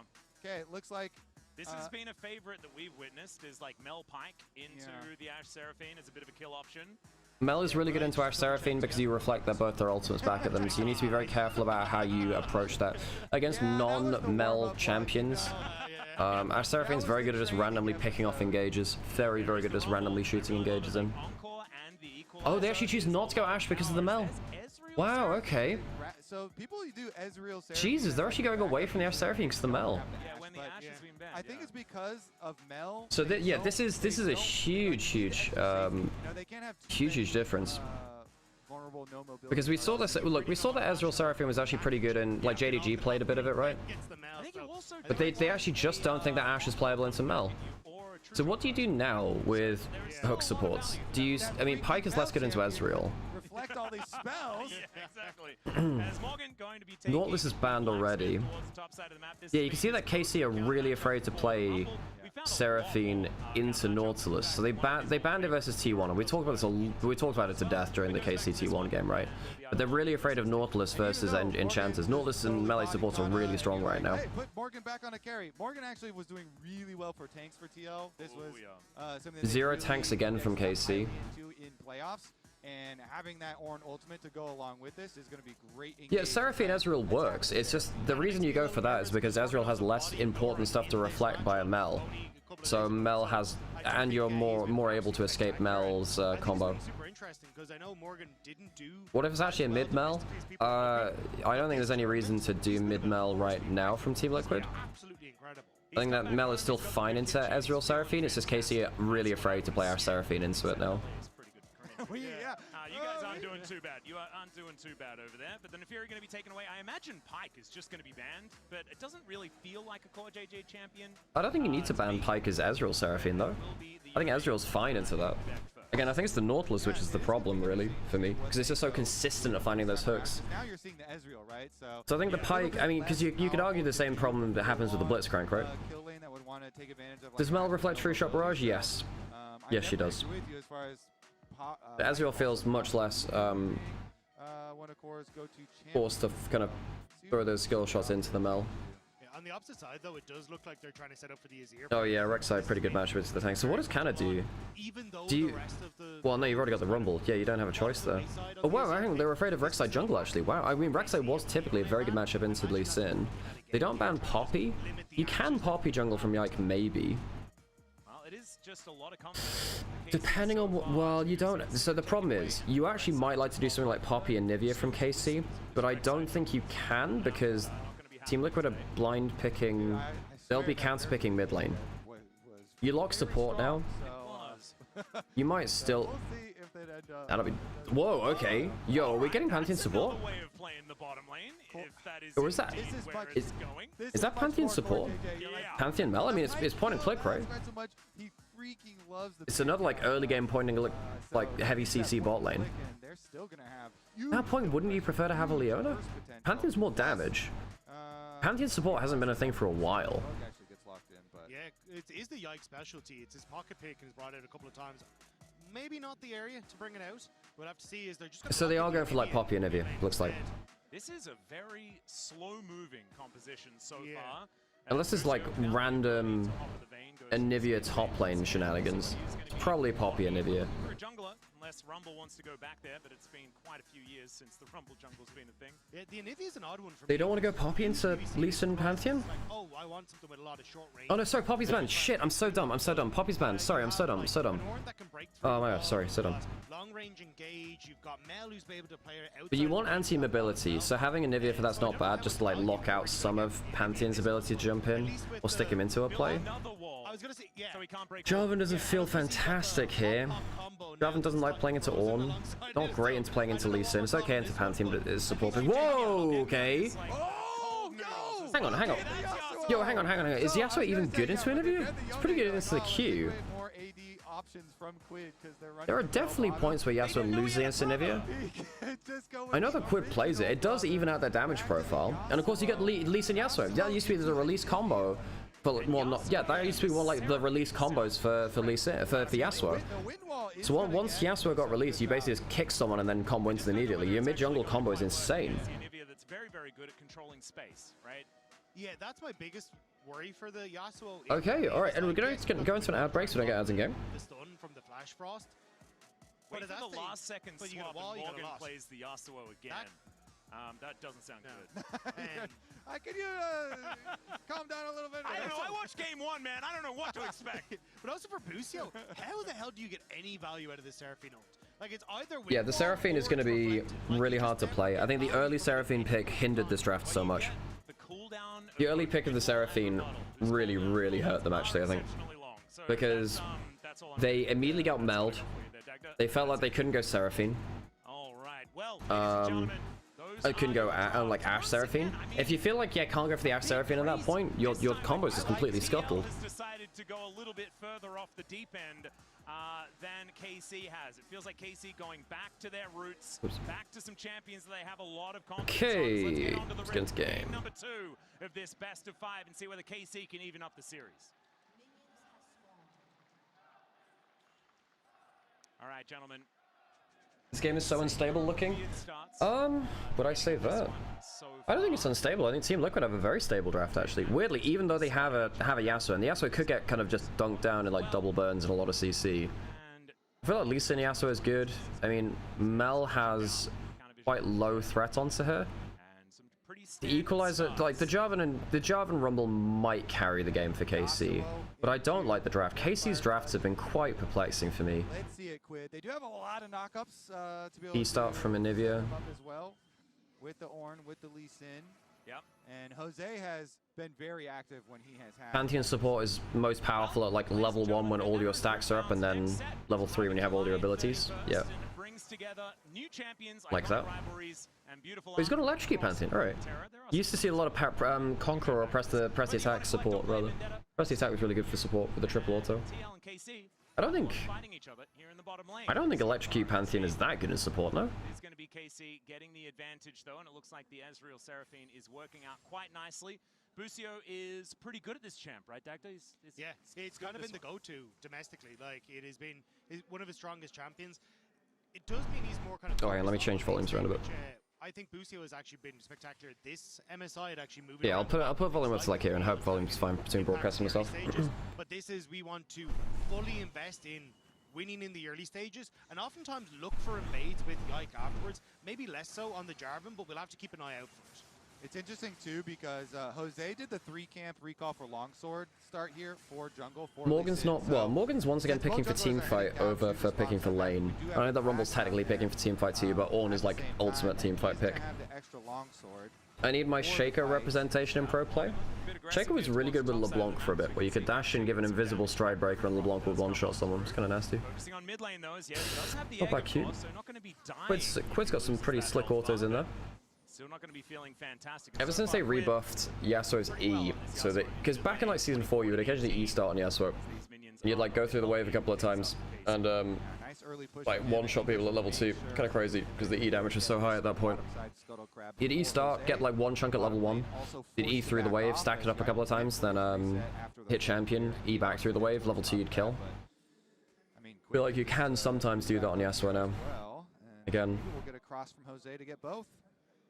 Was anyone around for the Lee Sin release? Yeah, it used to be 2 stacks. Now it's like 4, but the overall damage is kind of insane. As well, double buffs here for Jose. Yeah, basically release Yasuo was kind of nasty. I think that's really not good from Yike though. I don't think you ever kill from the angle, no? Yike, buddy, this is just not how you play the matchup. blood over to Quid. That's not that's a pretty good wall. Quid might no Quid do be dead, I think. Does Morgan kill? I think they kill with next safeguard, yeah. Jose comes over to make this a one fight for TL. Huge skirmish here from Team Liquid. They know they have the extra power from the early Yasuo here in the lane. And if that Scuttle Crab had actually been walking down towards the last player I saw on my main was Baus. Wait, what do you play? I don't even know what Baus plays so much that could mean many different champions. I'm not gonna lie, this is seeming like a KC crash out. This is seeming like a massive KC crash out. I think Team Liquid look a lot more confident in the styles that they want to play. I think they're coming in with much more clear strategy. And I don't think KC have turned up with a good identity. I think they've changed their identity from EU regionally. I don't think they picked towards, you know, scaling 5v5 teamfight, which is where they're best.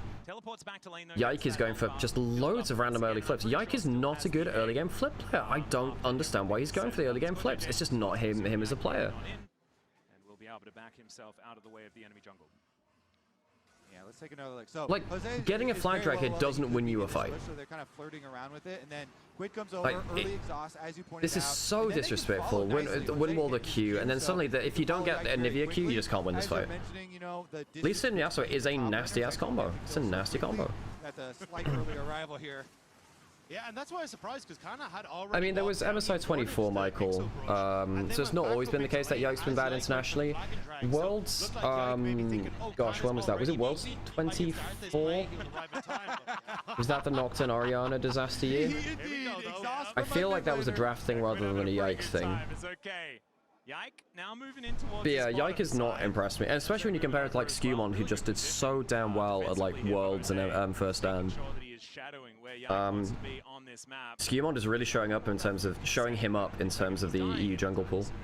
Some control here for KC so far. If Yike got replaced, who do you replace him with? I mean, he's still like second best jungler EU. It's him and Elyoya vying for that, right? Lee Sin is good into Jarvan. It's just that I think the Jarvan pick was. I don't think you're screaming to replace Yike that quickly, are you? Yike is still like the core of this team in a lot of ways in terms of the style that they play. Really coming up big there. And it also means he's accelerated when it comes towards levels. At least on an EU level. The question is, what do you want out of the team? Do you want international success? That's a harder question to answer, right? That's not about TVT. Okay, good TVT. Ooh, wow, this guy's flash. Any finals he goes missing? He beat G2 in the finals last year, no? And also you look at like game 1 versus G2. His game 1 versus G2 was really, really good in finals, the Trundle game. Trundle game was fantastic. Because to be honest, the finals from G2 KC, I think a lot of that was on Kana, no? Didn't Kana just like disappear in finals? Because Kana's often been like the main win condition from KC. You get him on lane, you get him on just something he can win lane on, something he can control the map on. And then he tends to carry from that. Coming here too, Core JJ kind of sneaking around. Like, I'm not going to say that Yike is good in finals, good internationally, but I don't think it's like quite as black and white as that's what you're saying. Just backed away already though, so no worries just yet. Yeah, this is just not a good timer for KC because Jose's got half the level lead, which means he has level 6 over the Jarvan. So Lee Sin, huge power differential at the moment, and KC have to give up that area. Yeah, Core JJ a little bit. I would argue, so funnily enough, we had a podcast about this. We actually argued that Razork was a EU blabber. Because Razork was like someone that was very, very good, very hyper aggressive. But struggled to adapt his view of the game to kind of encompass things which weren't jungle, because Razork is a very jungle-centric player, as is Blabber, and they struggle to play for things outside of their role.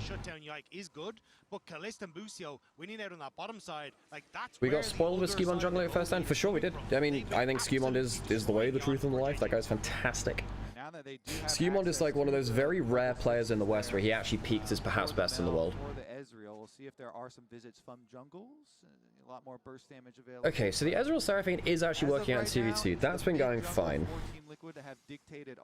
Getting to the point where you have first big ultimate combos of the game from KC, but at the same time, Call of the Forge God's going to be completely fine. Side of the map is Quid dashing on over, but Yahoo is doing a lot more now that he does have access to the Glacial Storm to try and hold with Dom somewhat gone from co-streaming is not streaming as much fun. Both you and Jamada streams to be severely underrated. Well, I appreciate you, Reapers.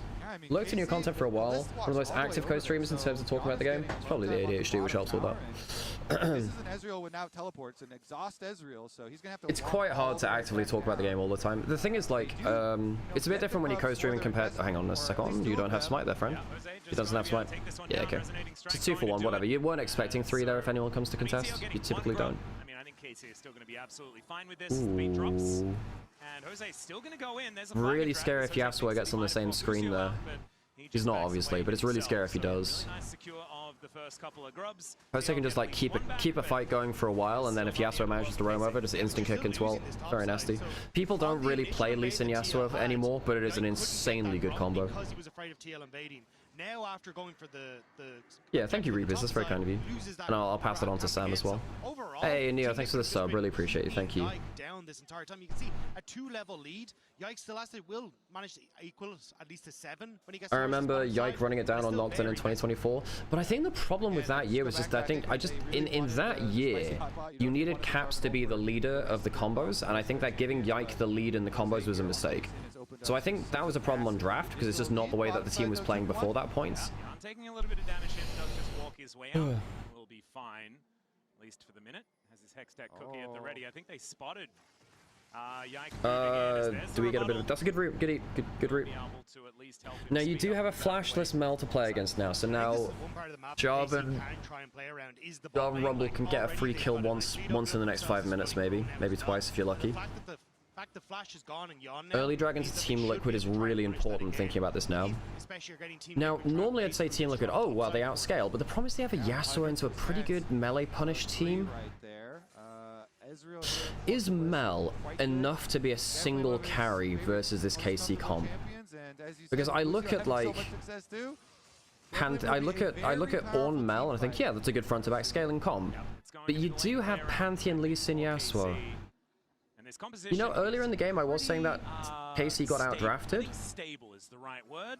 To talk about this, as in the meantime, there's a world in which KC win front-to-back 5v5s even quite late into the game because you're against like quad melee and you have an Onivia, Rumble, Jarvan, Seraphine. You're a pretty damn good anti-melee comp. How does Mel W interact with Rumble R? It doesn't reflect, it just, yeah, it doesn't do anything against Rumble R, sadly. You can't reflect it. It works against Vel'Koz W though, weirdly, I think. So I know that Yasuo W works against that. It does anyway. It's been a while since I've seen Vel'Koz versus Yasuo though. You have no business going over there. That's why I want KC to pick something like Alawi, 4 melee champions from TL. I wish that teams were creative enough to do that. Jamada would agree with you though.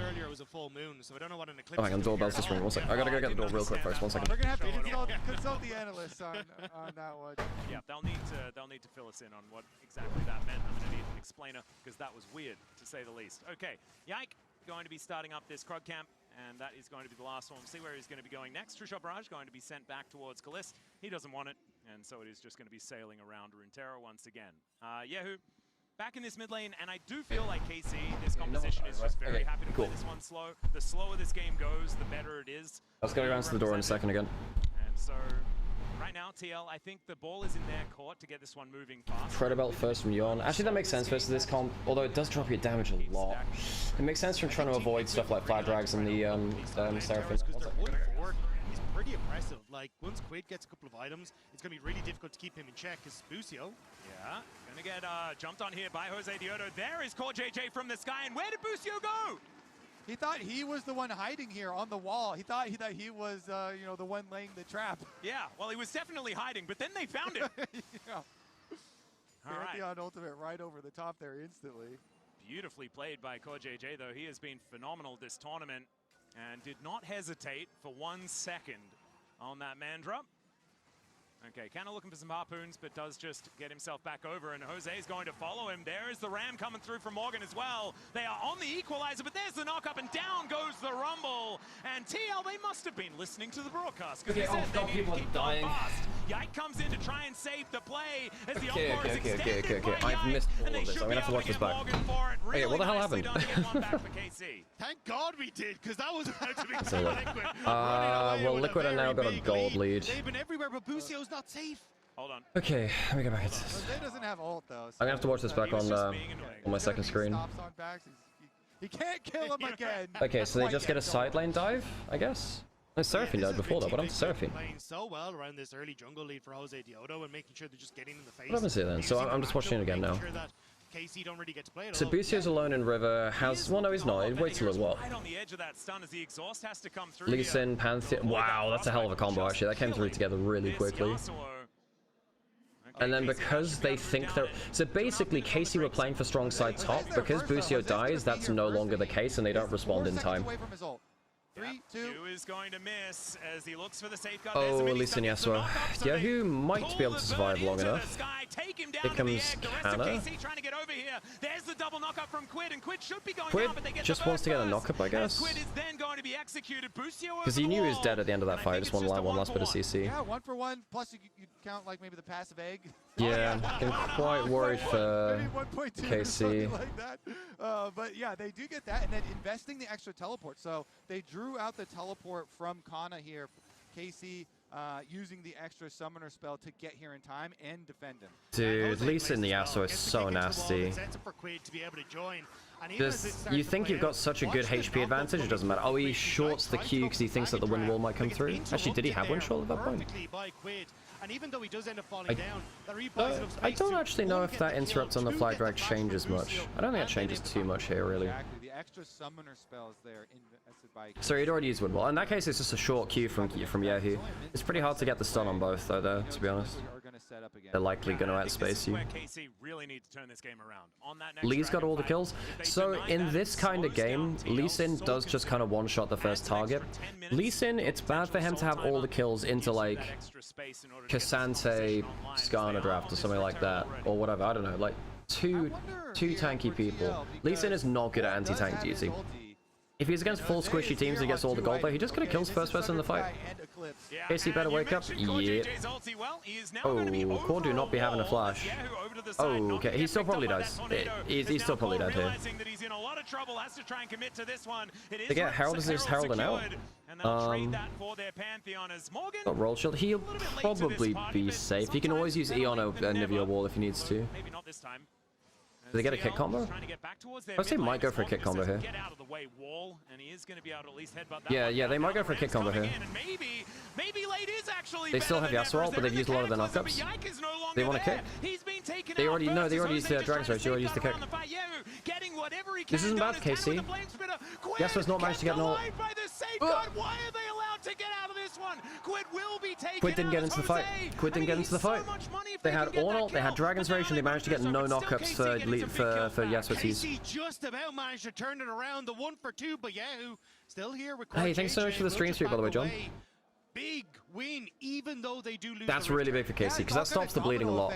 Can I get some plates top? Him going down early, putting TL at a numbers disadvantage. KC, they and the look, if you don't get a good combo from the Yasuo, the anti-melee comes online at that point from KC.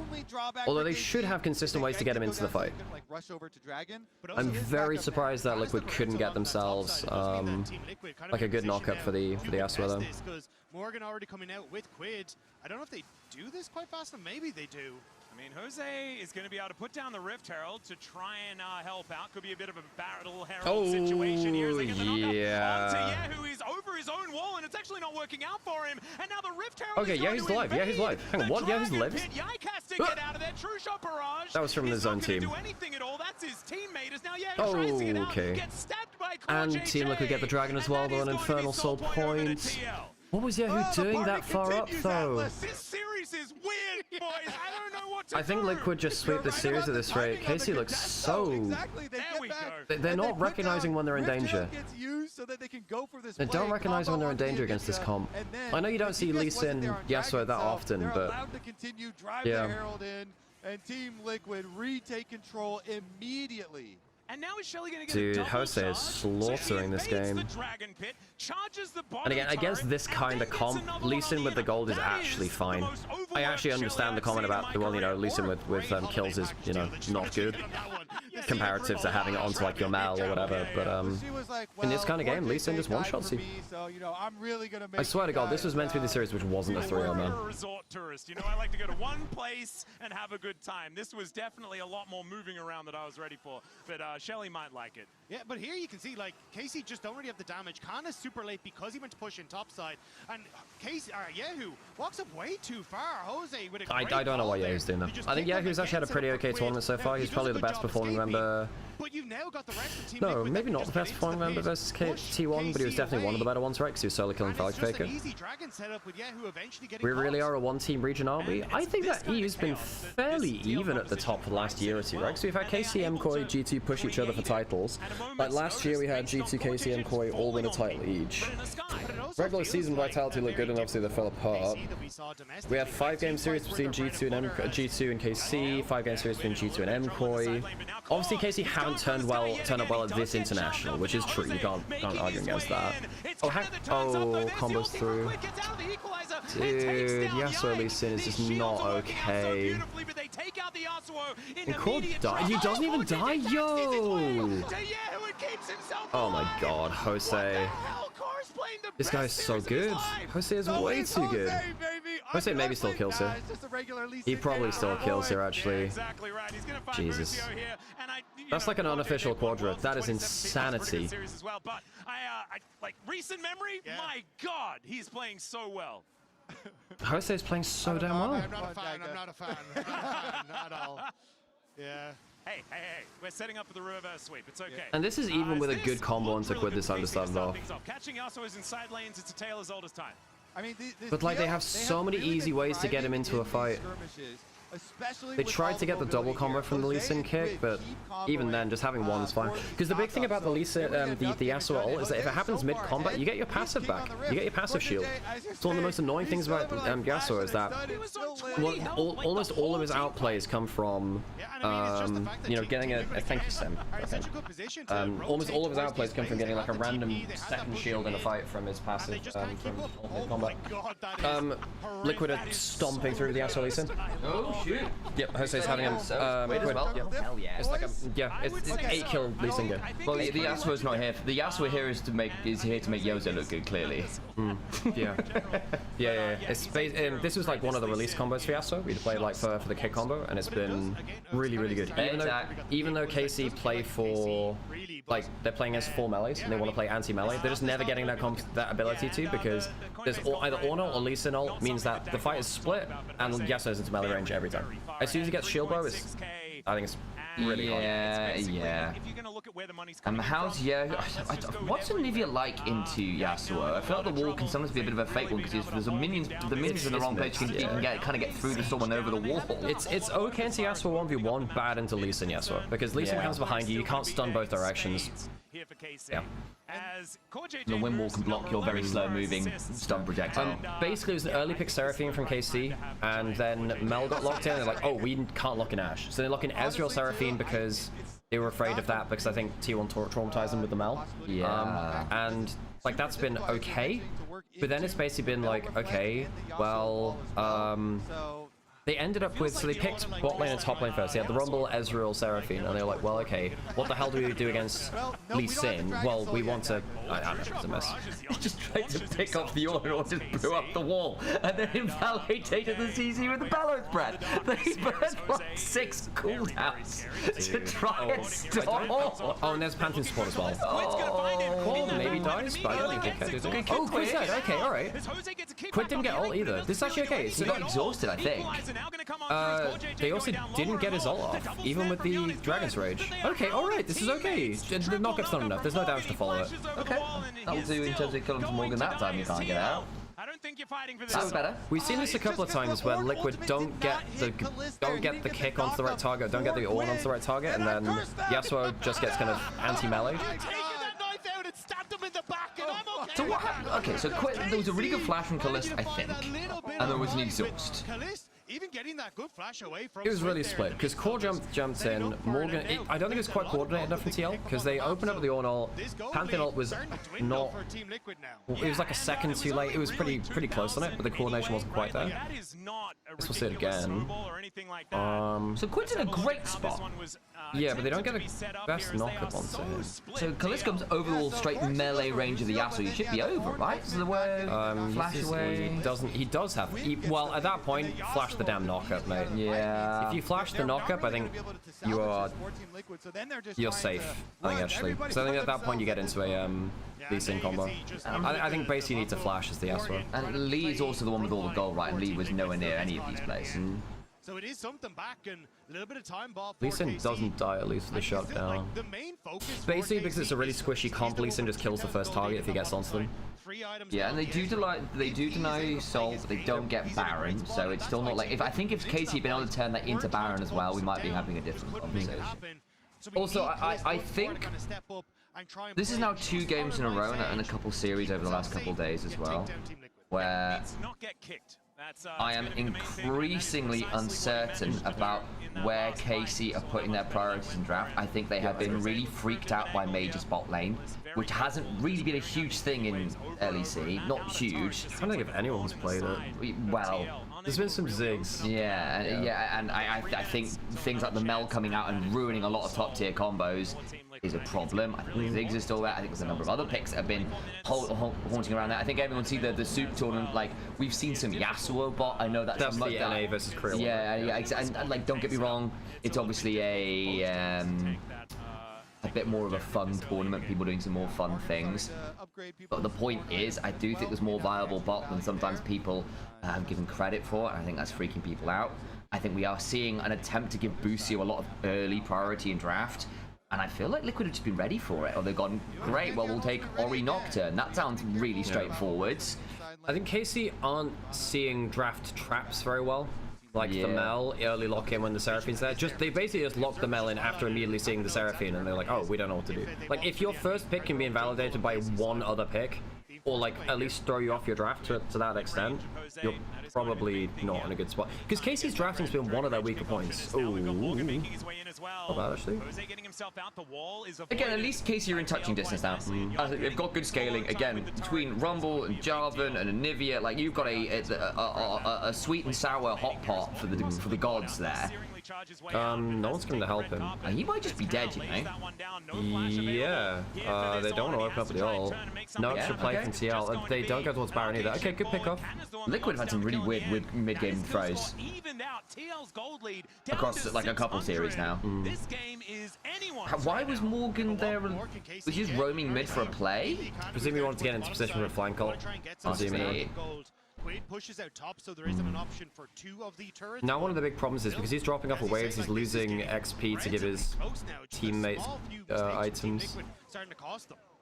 Yeah, really good pick right there. Turning on Morgan. Reaper has issues with adapting quickly to draft since the C9 days. I can't remember that as much. So there was this whole thing about C9 going into playoffs and collapsing, having had really good regulars. One of the things that Reaper had, there is some truth that specifically in terms of, at least with C9, there was an issue of broadening out from the things you were good at. Trying to expand your repertoire was problematic. And when you are really the best team in the league in the regular season and don't have many adaptations, there became a problem where people will go, cool, well, this time we beat your thing, what else do you have? And they go, well, we started dropping games when we tried to do other stuff, so we stopped doing that.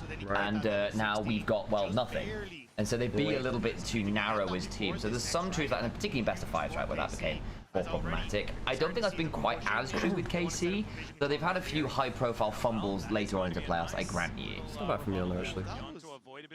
Dragon's been 30. Infernal Soul probably does win you the game. Against tankier teams, Infernal Soul is like, it's not always game-ending. It's strong, but it's not game-ending. Against the squishy comp, though, yeah, Infernal Soul is, it goes from threat to kill very, very quick. Fun fact, actually, that's not bad, that's pretty good, actually. Yeah. Where's the Cataclysm? Yon's out, Core isn't, Morgan's not That's not bad, they don't get the, Yikes, dead though. Yasuo's on the boss side of the fight. Yasuo's not here. Yasuo's not here. Hang on, whoa, they still have, they don't have big knockups, though. They don't have big knockups. They don't get their combos in with Yasuo again. Yasuo wasn't in the play.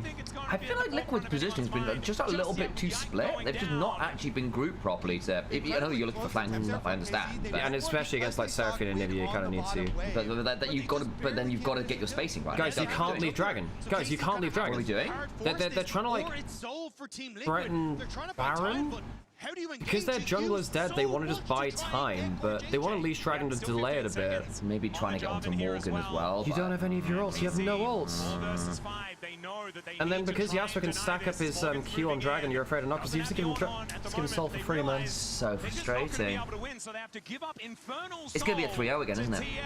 I think KC are mentally cracked, man. I think this team is just mentally exploded. Okay, well, at the very least, Canna's in a decent spot, and at the very least, Kalista's in a decent spot, but giving up Infernal Soul sucks.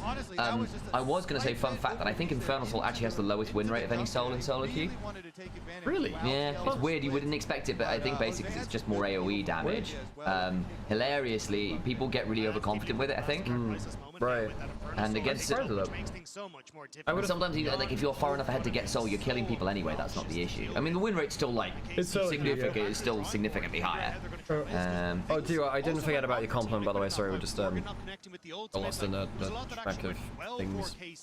Joe's got a compliment. Credit to you, Duo. You have predicted pretty much NA wins all the time, and this one actually worked out. Your is just dead.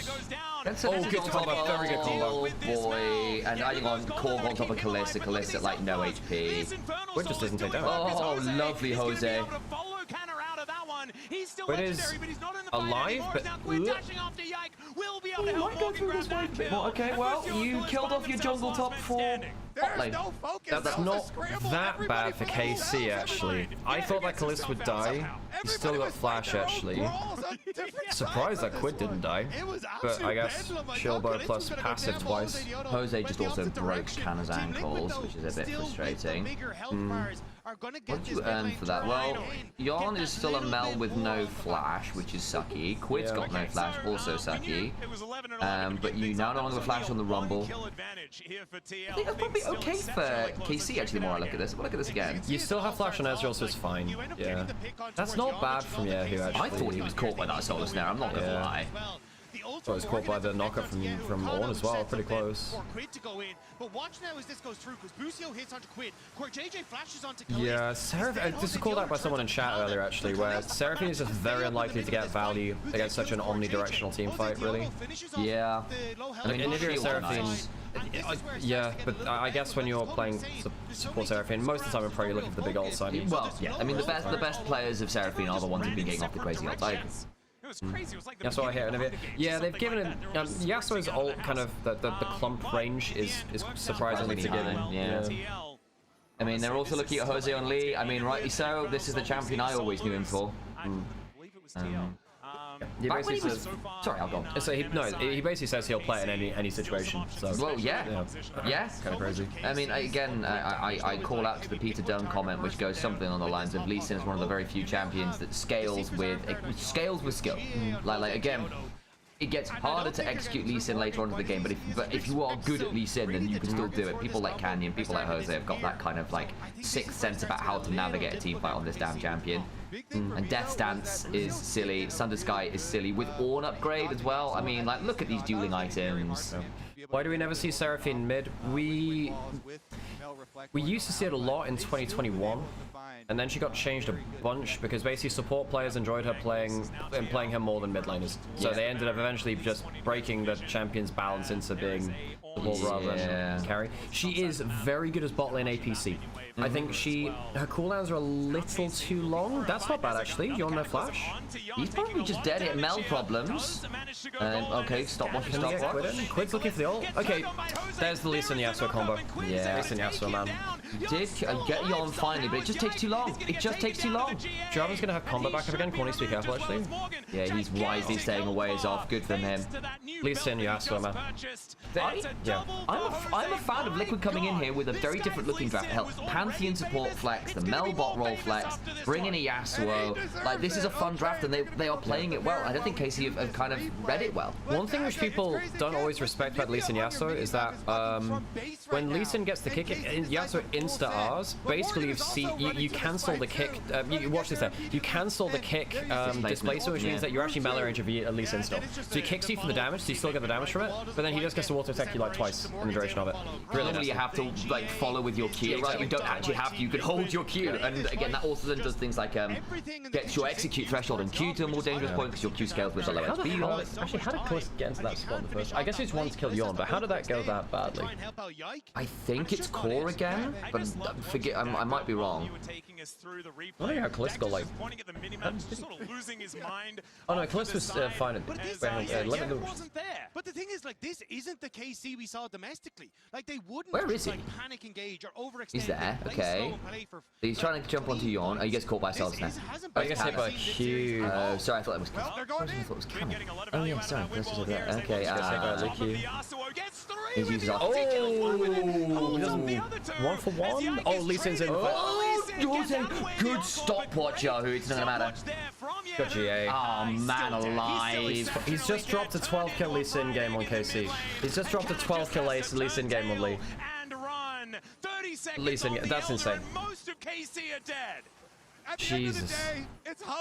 I mean, sometimes you just get Lee Sin diff. And again, ignore Quid's scoreline. That's not the point of the The Yasuo has been genuinely useful. Surely we don't get a full 3-0 bracket in play. Surely we don't get a full 3-0 bracket. We might. That is a good time to finish this Jesus, one off. man. The inhibitor gonna go down first. Jose is going to land on So Dagdo, I know your headphones are off right now, but like basically Dagdo was saying this isn't the KC we've seen regionally, and I have to agree. This KC like wouldn't panic engage. They would like they'd like calmly play things out. The argument against KC was they were a slow team. That was the argument, because remember last year when they didn't make it to Worlds, at first stand slower meta. Play around lane swaps, scale into team fights later. But like later into the year, it got much more fast paced, and they ended up losing out to like the faster mid junglers particularly. Yeah, I get you have to contest the Elder, but that's not great. Canada's also just not been a win condition. No, which is very surprising on the Beautiful. And now Morgan can follow. Yeah, they try to catch Kalista. I mean, that ult should have gone through that bush, Morgan. You know it should have. Actually, might still kill here. Okay, Eric, he misses. Dude, Lee Sin when they're this fair, just random Qs just to kill someone. Such a squishy draft. What is the overall AD ratio on a QL? This changed over time. Because it's really high right now. Both parts of Q is a lot of scaling. Also, technically depends, because it's not technically execute damage. It can multiply up to like 2 times damage on low health targets, I think, basically. It's a significant. It's like it's over 1. Let me check actually. What's the most it'll be? Yikes, about to get executed. Doesn't quite. I mean, the game is still very much over. Core, you didn't need to die there, mate. But still, you're fine. Okay, so Sam, if you... How does it... okay, what's it going to? It's got 0.9 ratio. Oh, man, wow. Okay. So, technically, it can double onto someone who's got, like... almost all their health missing, but like, say you hit someone on half HP. Yeah. So 90% on both ways, but there's an extra 50% for the second one, which means there's an extra 45, someone 35. Okay, so if you hit a half health target, 2.25 AD scaling. So 225% AD scaling on Q if you hit someone on. Folks, this is why you hit your Lee Sin Qs. It's also why Lee Sin, when he snowballs, is so bloody obnoxious. That's insane. Because the ratio is L plus it. Yeah. Jose. Oh, Jose's too good, man. Do you want to resync headphones again? Yes. Oh, look at that. Like, Orcs! Why are you abandoning your EU brethren here? But it is the first time in Traitor. League of Legends that this has happened. This was the most 1v9 performance in an EU versus NA matchup I have ever seen. It's crazy. I mean, he was almost 5,000 ahead individually, while his team is up like 2.5k. Cool. Right? Like this was. I think basically when it tabs out, it has issues. Absolutely outstanding performance, and he needed every bit of that. Is the Twitch stream running as well? Maybe that's got to say, KC, where is your preparation in draft?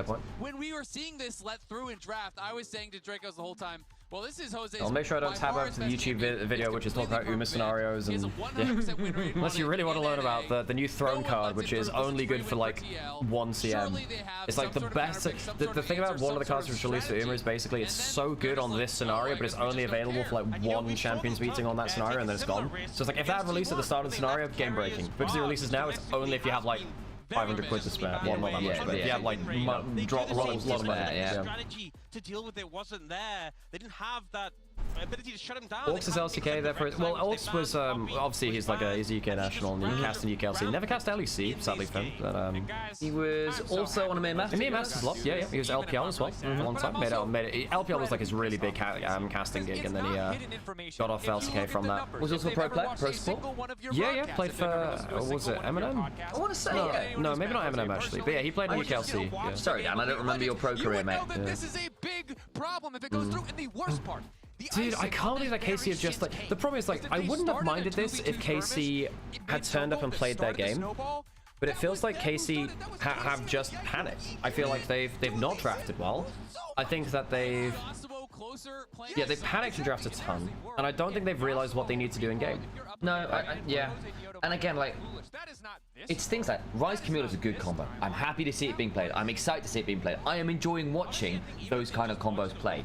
But I think if you, but like I think there is potentially a misconception about how do I phrase this correctly?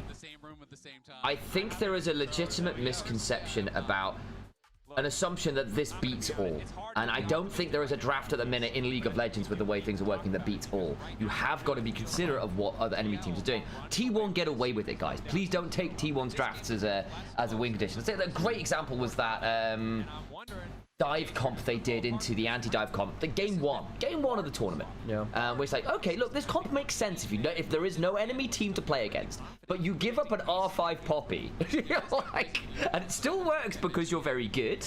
But like, we are seeing these issues early on in drafts, R5 in drafts, where I think teams are not doing a fantastic job of figuring out how their comps can get busted apart.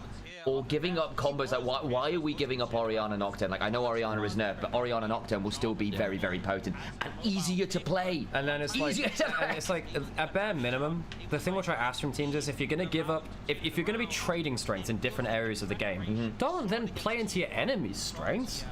Like, come on. Like, you don't... and like I said, I actually think that KC could have won that first game legitimately if they just go onto the Leash Baron. I think that was just no... They had the option. I agree. Like, I know it's spooky as an AD carry to be like, I need to be the one to tank it, but... Yike was next to him! Yeah. Yike was next to just go over the wall! Yeah. Like, I don't know. You're right. Canna's not carrying in the same way anymore. But I also think that I think he's playing okay. I don't think he's playing fantastic versus Morgan. Right? Obviously, the first game got solo killed. That was bad. I think this game was fine, neutralizing matchup, and his equalizers are actually pretty good. But yeah, he's just not the factor he was. This is a lot of the complaints that people had about KC in EU, which is basic. I'm just gonna put on like 3 times speed until we find something interesting. Yeah. So I think also we are getting to a point, right, where I don't think necessarily that like, okay, Yike and Boostio haven't been exactly superstars. They've not been studs. But I think most of my issues are not necessarily mechanically with them. It is macro decision making and like map movements that have been more problematic. Again, I think I would pull a Jamada and have a look about how long does it take for Yike and Boostio to be on the same screen again in a lot of these games. And I don't think they've looked particularly comfortable with this style of playing jungle support in a meta that needs you. If you're going to be on Camille's and Pantheons, for God's sake, from Core JJ, you are playing a very different style to I think what got KC here. And if that's the meta, that's just a bad role for KC. Yeah, no, I actually see that. I see that logic. There. And again, it's not that necessarily like Boostio's actually had some pretty cool plays on Camille. Like he had a great, like again against T1, there were some pretty magical Camille moments. It wasn't enough. There was, and we saw how the later stages got a bit messy. But still, like that's not good news. If this is the drafts you're playing, I think you just have to go back to comfort and just get to the main stage and deal with the rest of it from there. What have you got for me, Al? You got something? This is a play which really kind of, I think KC make a lot of assumptions and they go wrong. Basically, they think that's why I was just pointing out the minimap here, because basically they have strong side, right? They have 4 people top side. They're trying to predict the next play coming in, and much like there was an early 2v2 we can even go back to. We can even go. I'm gonna go back a little further because there's an early 2v2 where things went wrong for KC.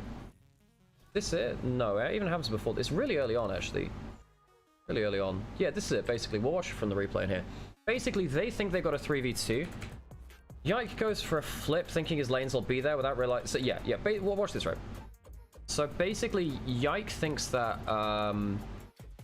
he has first move from top lane, which he does, and he'll have Onivia. So he thinks, oh, it's a 3v2, without realizing, hang on, I'm a Jarvan into a Lee Sin. So he lands the combo, but then just like, well, Yasuo's there already. There's an exhaust. Windwall blocks the Q, and then it's a 2v2 for too long, and you've gone into a Lee Sin that has better early damage than you, or at least better extended damage than you. Ends up being what, a 2-for-1 over the total of it, because Canna ends up dying. Yeah, who almost dies as well. So this is just like effectively losing the extended 3v3, but thinking it's a 2v2. And that kind of assumption that they'd have even numbers really hurt them. And then, the reason I brought that up is because there's a play which comes up not at this point. Where is it? Where is the... Also, while I was looking for this, let me have this conversation as well. Where is the Spawn apology form, guys? Oh, true. After people going, oh man, they've got this loser's mentality. No, they don't. I think Liquid have bounced back very well from their defeat. I think they've actually done a very good job of adapting. I think clearly they're quite a well-coached team. I think the mindset is spot on here. Yeah, basically, KC think they're strong side. But they disrespect the fact that, one, you have like Lee Sin into a squishy comp. This should never be allowed to happen. And also the fact that there's a Pantheon Global as well. So, and also you have Ornal. Sometimes you forget how quickly that you can respond with that. Look where the Ornn is in the river right now, guys. If you check the minimap, I know it's under a big circle, but basically Ornal is well within range. Yeah. So I need to put on an ad break, by the way, so we can do that now. Yes. But yeah, this kind of thinking that, like, assuming that they're strong, but having such a squishy draft that they just can't. This is all squishy, you know. Lee Sin one-shots the first person he hits, especially with the Yasuo comboing as well. Now, I thought initially if they disengage the combo, maybe Casey can just play anti-melee, but clearly not against the Lee Sin, basically. They did get back closer, right? Like, they did at a point where it was 1,000 gold. I think part of the honest issue was the fact that they gave Soul Point. Yeah. Which is really tough. But the follow-on from this play is that because they lose on strong side, it then means that the side of the map that they were setting up for is broken and they can get dove. Because Canna thinks he's on strong side, they mess up the top river fight because Busio walks too far forwards and they assume they're safe. And it means that it's just a free dive. And then Canna gets the knock-on is Canna, who was supposed to have all the power, doesn't have it anymore. Yeah. Like, Morgan does die. Yeah, he ends up dying because of the extended encore. But like, Casey just assume they're strong and don't quite realize how that strength can still fall apart. Anyway, that's most of what I wanted to show. And honestly, the fact that Canna still dies, loses a wave, is sucky. And like, here's the thing that Al's always talk about. It's like, look, if you have put all your resources into putting wards and a minute of your time into setting up this side of the map for actually the next 2 minutes after, then actually you basically have wasted what time were we at? 30 minutes. You have wasted a third of the game time that had currently been played. A third of the game time has been completely undone. That is a disaster in terms of resource allocation. Yeah, I think he's been having a disaster tournament too, man. Yeah, again, it's not necessarily mechanics. Yike's been in some of these mid-game fights, things like the Neferite, picked up a few of those kills the other day against it was T1, wasn't it? And even here, there's been some okay moments on the Jarvan. That is not what is the problem. The problem is a synergy thing with map moves. Okay, what am I doing when jungle support? What am I doing when jungle mid? What am I doing to set up value for this map?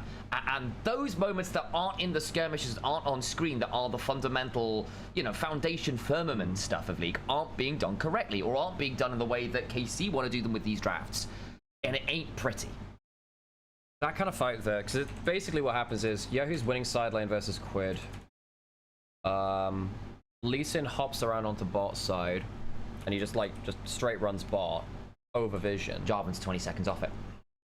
Yeah, but like with this HP advantage, you just like with that HP advantage, you don't expect anything to happen. But to be honest, even Lee Sin might kill you solo. I mean, Tunneler and Eclipse, hell yes. Maybe. You've got a 1-stack rower and brown bags. You've got nothing. Yeah, teleport comes in, it's just too late. They just don't see the play coming. I think KC just looks so panicked to me. I think this team is like, I think they're starting to really like fumble. I know it ends up being like a 1-for-1 in this case, but the fact that, you know, a low health Yasuo still ends up basically trading their life for the Onivia who's more useful at that point. Because basically in this kind of draft and in this kind of combo, when Lee Sin gets that fed, Yasuo is effectively extra CC for the Lee Sin. Well, exactly, because again, it was those conversations. Like, look, ignore Quid's scoreline. He is there as a Lee Sin additional threat. Often Yasuo in pro play just ends up going 0 and 10, but he's still somewhat useful in this kind of combo. Yeah. Yeah, I don't know. I think KC might have screwed it some. I think they're pretty doomed. People consider Bucio the second best player in the league. I'm not saying that. Honestly, I would have been one of them in a lot of ways. I thought Bucio was creative, had lots of picks. He was able to play lots of different styles. But this is not. I am struggling to see KC make aggressive, confident moves that aren't snatching grabs, that aren't reactive panic moves. And the times that they are, they're not doing it correctly. Because we saw it in the river, right? We've got 4 people here. Yes, but you haven't considered Ornal, Pantheon. Also, one thing I'll throw in there too, like, try not to be too... Oh, well, we're straight back in draft. Cool. Try not to just assume that this is the way that KC played regionally as well. They are playing different to how they played regionally, which is something that Dad called on cast. We're saying it here as well. Like, the real tragedy is that, to be honest, this is just not the KC that we thought would turn up. I mean, again, I shout out to the mindset conversation that Kalist had on interview. Oh, just fight them early. Yeah, they're not a flippy team. They're not an early game flip team. And again, if you're... I am always very, very nervous when teams say they're going to play a way that they didn't get here doing. Some teams have that adaptability. Some teams are just really bloody good. If T1 suddenly has a change of style like that, sometimes you get the teams... G2 can do that too. Yeah, G2 can do it again. But those are teams that have basically proven DNA and proven players over a long time being able to do that. Most teams can't. I wouldn't expect them to. First pick Nautilus, what? Okay, so I remember having this conversation about the holy trinity of Camille, Pyke, and Nautilus in certain drafts. First pick Nautilus was not really what I was expecting, but I wonder whether they were trying to take it away from Bucio. KC had banned Nautilus the whole series. They banned it when they were picking the Seraphine. So again, I think KC are really afraid of Nautilus, just in general. I think they're really afraid of the level 1 plans. I think they're really afraid of the level 1 prio. Varus Nautilus, well, you don't want to give Varus Nautilus, because that duo has forever been kind of OP. And Varus gets any melee through lane. There is a one where he gets flexed as well, worth noting. We've seen the one attempted AD carry that didn't work out as well. We can't Onivia. We do see Rel into Nautilus a lot, but Rel's been played. Yeah. So what do you do now? Do you go like, well, we don't see much Alistar. Do we see it? Do we see it anyway? We might see an Alistar anyway. Yeah. Alistar Nautilus is fine, and Alistar Varus is a fine combo. Bucio is a good Alistar. You don't have Nocturne. You don't have Vikes that's banned. You don't have Nocturne. Don't have Jarvan. So a lot of your diving. You don't have your diving junglers in. No Rumble, no Ornn for very big like dive combos. Carly's banned as well. Weirdly, Veigar is actually a very good bot lane pick right now, just not into Varus Alistar, I don't think. Well, it's pretty good into Alistar, but it's not great into Varus. Yeah, you get that range bit. Okay, just Renekton and say, come on then, Canna, what have you got? I mean, this could still be Varus and it could be a bad time. Senna's the obvious option with the Nautilus now, I think. Yeah. You could flex the Varus top, go Sivir. I just don't think KC should do that, because they should go for like tank frontline front to back. If anything, I'd want to see like a Sante. Well, but then Canna's not on a carry. Canna kind of needs carry duty. KC just don't know what to do, and Canna's not like the main force. You could go Sion. Can you Kennen? You could Sion. Canna's not a bad Sion. Sion, yeah, good read on that. Good read on that. He can have his playmaking opportunities on a tank. It will still be front to back team fighting. If you want spice, and it's been done in LCP before Faker did an LCK, by the way, guys, you can Sion mid, still throw that Varus top. If you feel like the draft calls for it. Again, it's flexing, it's going to slightly uncomfortable spaces potentially, but it's doable. Particularly if Quid goes Annie, it becomes more of a possibility. Just It's worth noting it's been done. It's worth noting it's a possibility. I think you're probably keeping a top lane because Renekton is a fine match. As in, like, Renekton will probably push in, get a 10 CS lead and get a player too. But it's like Sion will add value in team fights, hopefully. Yeah, and the thing is, Al's right. Again, it's just a question of like, comp, are we going simple front to back comp, or are we saying I want counter on carry? Because Sion isn't that unless you're like, and even Bin does it this way when he goes to the carry side, but then he overplays his hand, and sometimes you just need to put the fries in the bag, man. And Bin, for example, has never been very good at that. I think KC need a simple front to back. I think they need to not flip. Don't give yourself a draft when you want to or need to flip. Play calm, play for your 5v5. Get yourself like a long-range carrier mid lane for Yahoo. He would have loved a Victor there. He would have loved him. Just give him a long-range mage if you can with a fine matchup. I don't hate Hui here. Depends on the matchup. Bit rough into Nautilus. You could also Ahri for Yahoo. That's still okay here, actually. Cool. There's no there's no hyper tank on the side of Team Liquid. They might go Xin Zhao. I say Ahri Xin Zhao is probably not awful because between Alistair, Xin Zhao, Sion, your front line is so annoying. Silas banned. Oh yeah, because Alistair tech. Okay. With the Silas ban as well, I actually think Ahri's a fine lane into this Silas, but you don't want to give Silas an angle to get Alistair up. I know at one point you used to say that Silas was pretty good into Ahri because he just used your ult better than you did. It used to be best matchup in the game for like, it used to be one of the worst matchups in the game for Ahri, and now it's just like with various laning rune changes, various base stat changes and whatever, Ahri just tends to kill Silas. You can tech into it now basically. Yeah.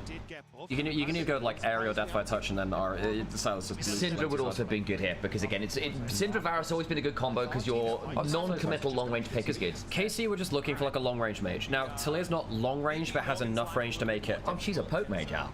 Yeah, Talia, famous poke mage. Yeah, she's kind of poke. Yeah, I still think she's not. She's in the ballpark. Personally.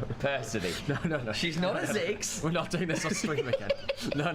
It's time to bring the combo. No. So anyway, this is now going to be the night. No. Hi. So Simon, just don't pay attention to whoever's of it. No. Let me. I've got things to say. Things. This is a very similar carry jungle. When you have 7 Nautilus, having carry jungle. I knew that button would work, guys. I knew it. I knew what I was doing. God. Unironically, Zoe would have been really fun there as a poke mage, though. I actually think Zoe should be played way more than she is, by the way. Oh, come on. That's pretty good, actually. It gives you the backline access you don't have, but it's full AD into a Sion. I don't think you want to go full AD into a Sion. You can't afford to. Okay. Ahri gives you the bonus of, you tend to kill Talia on side lanes, but you're not great against tanks and doing that. Because the Ahri now has a problem. You can kill tanks with like a Blackfire Torch build. You can kill side lanes with Malignant Slishbane. You can't do both. If you need a bit more damage, Qiyana's not bad here, actually. It's weird into Olaf, basically because you need to use Grass Blade unbelievably well. You just hold grass and you just QWQ to another Grass Blade. Basically, and so you can time out Olaf, and it is a good burst combo with everything else. Also, Qiyana Talia is nasty. If you Ice Blade into shove, it's very, very high burst. This is a pretty good Olaf angle. I agree. This is a pretty good Olaf angle. You're likely going to have one tank in front of you. As long as Olaf's hitting someone, you're happy. We're going to go into an outbreak, otherwise we don't get him again. And you've got a Renekton joining you as a melee brother alongside the Nautilus, and Ahri's able to kind of come brawl with you as well with the ult. Senna's going to be throwing off a big shield over the top of you as well. Yike needs to be not in team fights, man. There needs to be better Qiyana team fighting than yesterday. Like, I get the Qiyana team fights are sometimes pretty hard to do. I mean, like, again, I don't think it's at the level of the Zed, but one of these statements I say about these kind of very high impact, high mechanic AD junglers in particular is, I need to see you play this at a level a mid laner could. Yep. Zed was the big one for this. If you can't play it like a mid laner could, don't bother. Yep. I think Qiyana is less than that because sometimes an EQR can do just fine, and that's not hard to do. And you can just farm as well. Yeah, exactly. So there are ways around it on Qiyana a little bit. But even then, if you are going to do it in a game like this, I just need the mechanical mastery to be there. If you couldn't take this pick mid, don't bother. Okay, are we flipping early levels again? What's happening, KC? I don't like it when KC flip, man.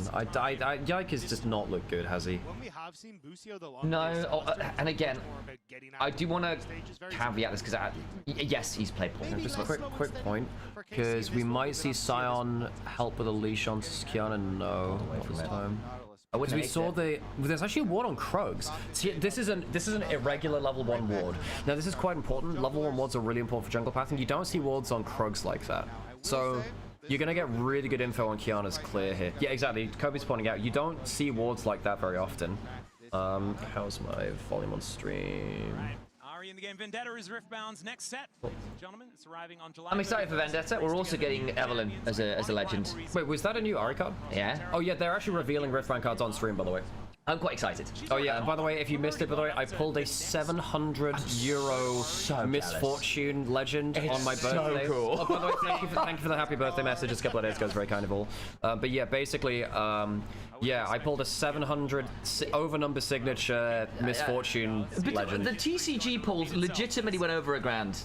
Yeah, That's not bad going. I pulled 220-ish euro MTG cards, like Snapcaster Mage and then the Chocobo print of Aerith, and then the 700 Mega Bomb Bounty Hunter Misfortune. The wildness here as well is a lot of these prints are already gonna increase in value because they're one-time prints. You know, Sam, the thing which I pulled the most, though, was a priceless chatter by the name of Dear Maiden. Oh.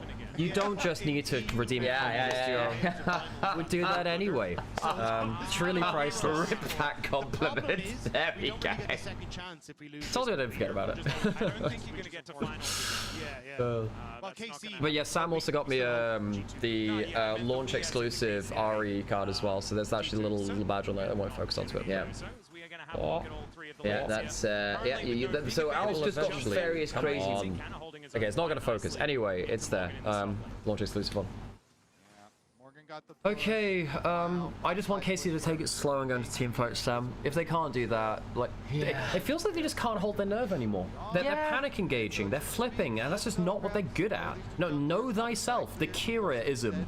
Know thyself. Don't play a different style of League of Legends than the one you're actually good at. Well, to exactly, qualify. and especially if you're, okay, that's the big thing, right? And again, when your captain in Yike is playing poorly, part of it is a team thing. As a team, they aren't playing this style of jungle support, early skirmishing particularly well. Navi, well, congrats to you. Look, going to qualify for MC Playing Files. Though we can't Actually, speaking of that, Sam, can you just reach down there? There's quite an obvious Navi shirt there.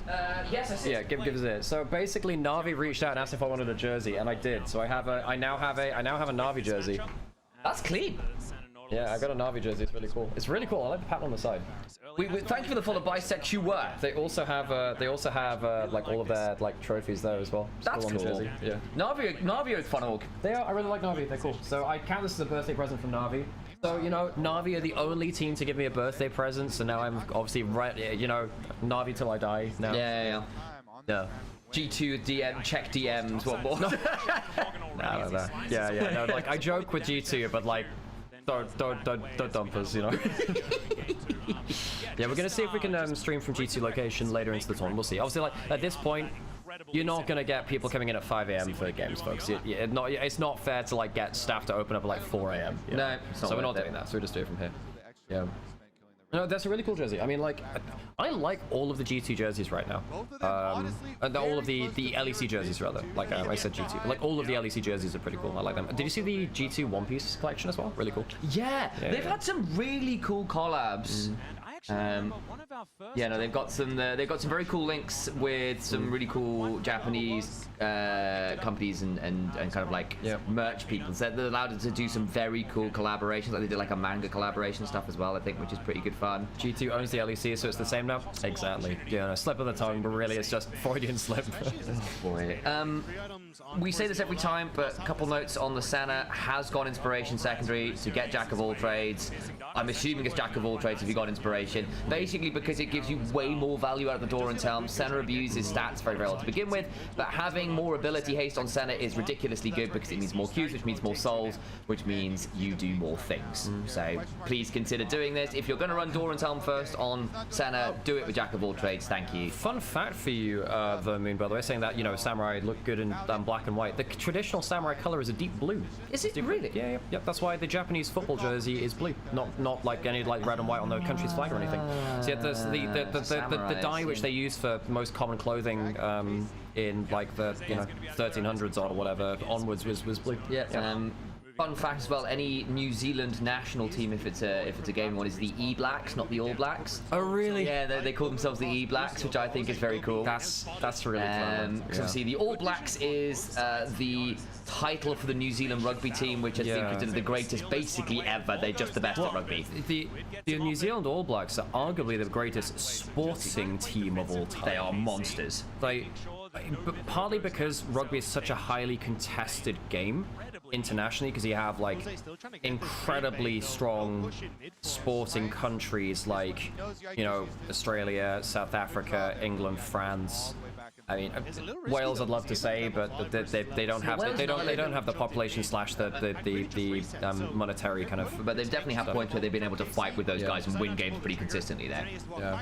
They don't have their third international. We're better. Yeah. Is that wait? Hang on. Is that a South African club? Okay. Hang on. Level 6. He's got flash heal. He can probably flash for a hook. Oh, doesn't flash the arrow. He's dead. Next combo. Oh, okay. Damn. He actually makes it out. I'm surprised. Black Mist stopped an auto, I think. Oh, the E? Yeah, right. I think he stopped being able to auto partway through. I'll have to double check that again. But again, it stops you being able to do the point and clicky things. Oh, Bricio does have flash. I was just wondering if someone's coming out of fog of war there. In fact, they might still be there. Alright. The fact that, you know, we were talking about this with DCG, hashtag we go deep, is that, you know, having the things happen draft, the fact that KC have a draft where they don't really want stuff to happen until later on because they just want to play around Scion, Alistair frontline. We go sleep. We go sleep. Yeah, we go sleep. Nothing is happening. That is good for them. For KC. Get the soul. Thank you, Yon. Because when KC look their best, it's like obviously Canna having high agency is one thing, but realistically they just want to play slower, less flippy games, go into a well-structured team fighting shape of front to back with strong long-range carries most of the time. The New Zealand basketball team is called the Tall Blacks. Nah, that's phenomenal. They also have the White Ferns, right? Which is... They have the White Ferns.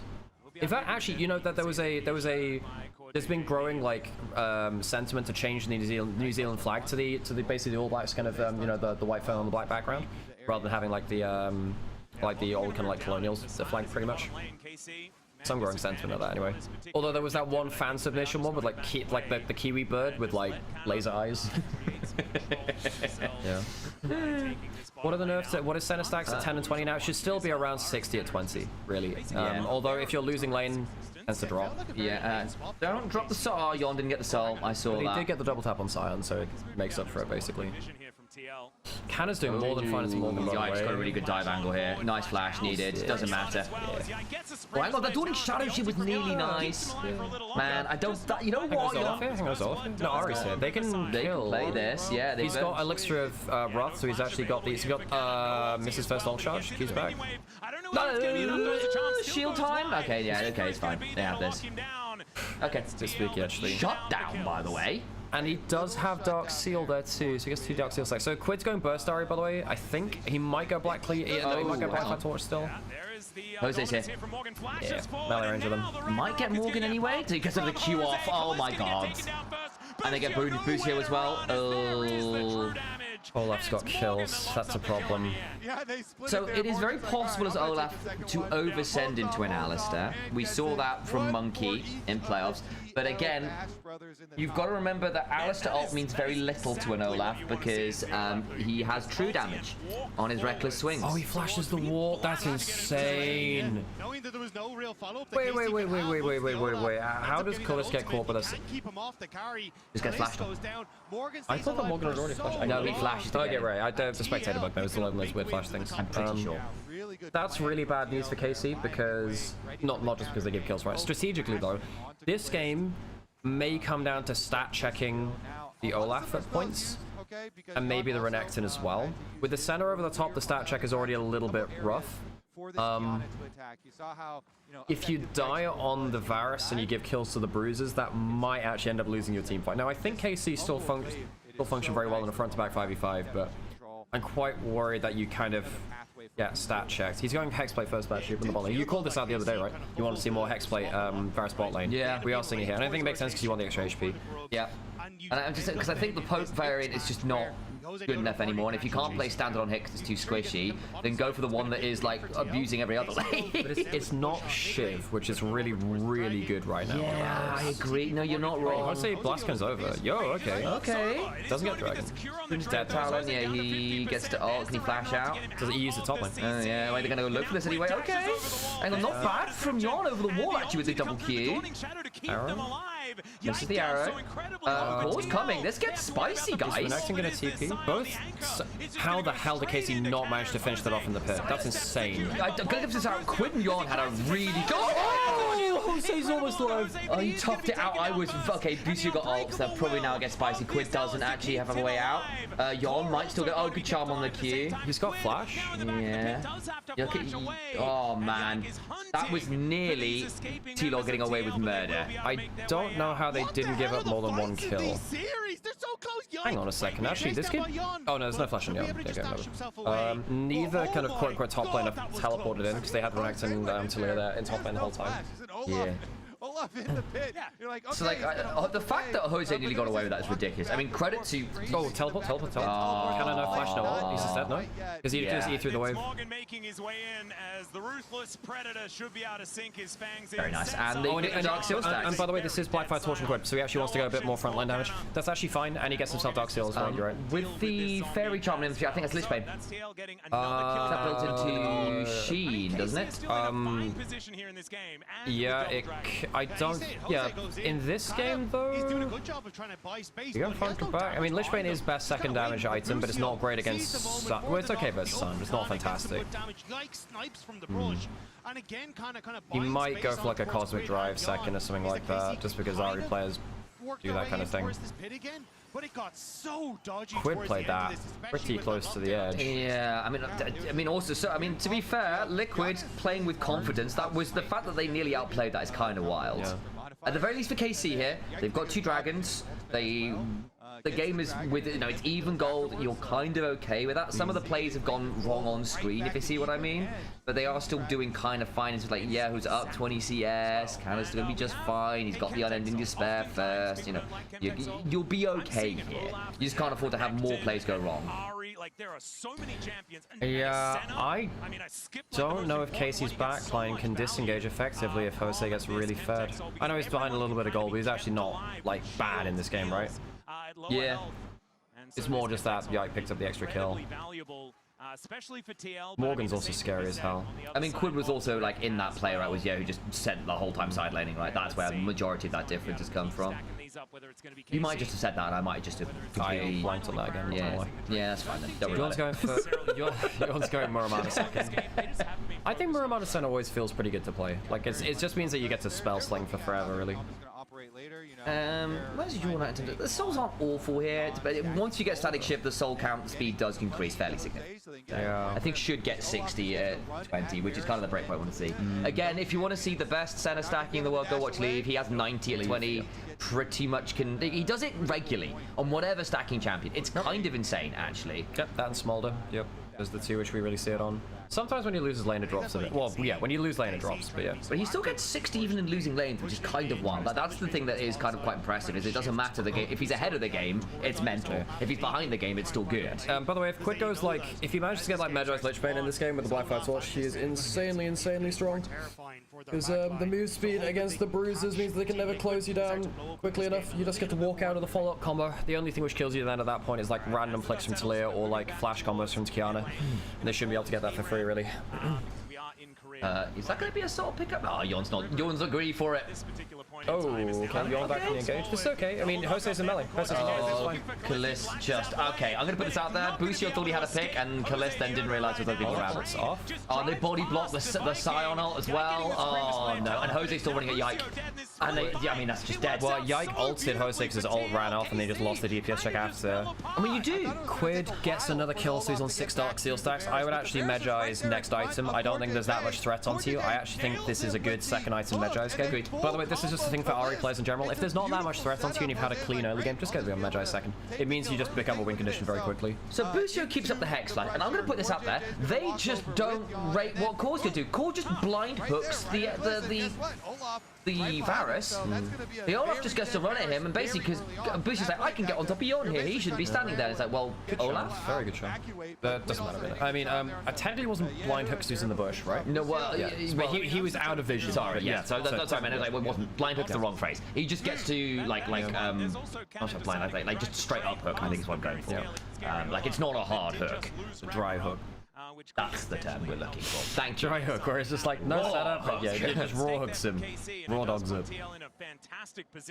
Still don't see what second item is for Quid just yet. Yawn is more than happy. And because they're fighting a lot, he's actually his soul cast starting to tick up again. 45's not bad. Actually, he's starting to pick up more souls from fights now, which is good. Well, that was a good fight, so that definitely helps. So if you get double taps and then you pick up some souls from the bodies, fine. Because champions always drop a soul. Yep.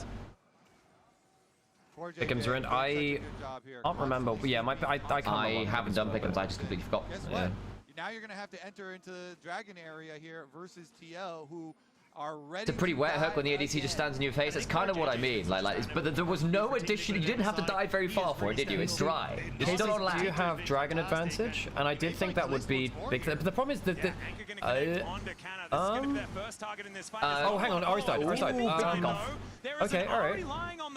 So that's Dark Seal stacks all gone. That's and he also TP'd and flashed and died. So what the hell happened to him? Did he just? I mean, he got Varus ulted as well. I think. Well, no, he was on the other side of the fight. Chat, for your consideration here, I'd like to put in exhibition. Hey, you should definitely go for the Medjai's. You have to do it for this game. How does it happen? So it's not the steal from Jose. That was the turret going down. Kalissa's dead. Jose's in melee. 5, no way! They don't have Kalissa. They don't have. Oh, the huge hits the blast code. Corp tries to cancel. I can't get it. Where's Yike going, by the way? I don't think reset. You can't kill a full rage Renex. And Kion is awful in 1v1 versus Bruiser. You don't have the burst to kill them, and then they turn around on you. Yep. That's why she tended to fail against stuff like Lee Sin as well at points. When they could build like enough HP anyway. Shinzo as well. So this is the pick onto the area, I'd imagine. Just teleported in. No, don't head next to the wall. There's no reason to be that cheap. I think he thinks that the fight is going to happen really quick on top side, so he's just assuming that KC are rallying around the side and just does not respect Fog of War. Yeah, okay. Well, that's quite poor. Sam, it's a Proto Belt, it's a Rocket Belt. You don't Rage belting. Like, Rocket Belt does functionally nothing versus this team. This is like... Oh, but Alex, it's going to allow you to get on top of Varus. Wow. You'll be able to dodge a seismic shove. Oh, God.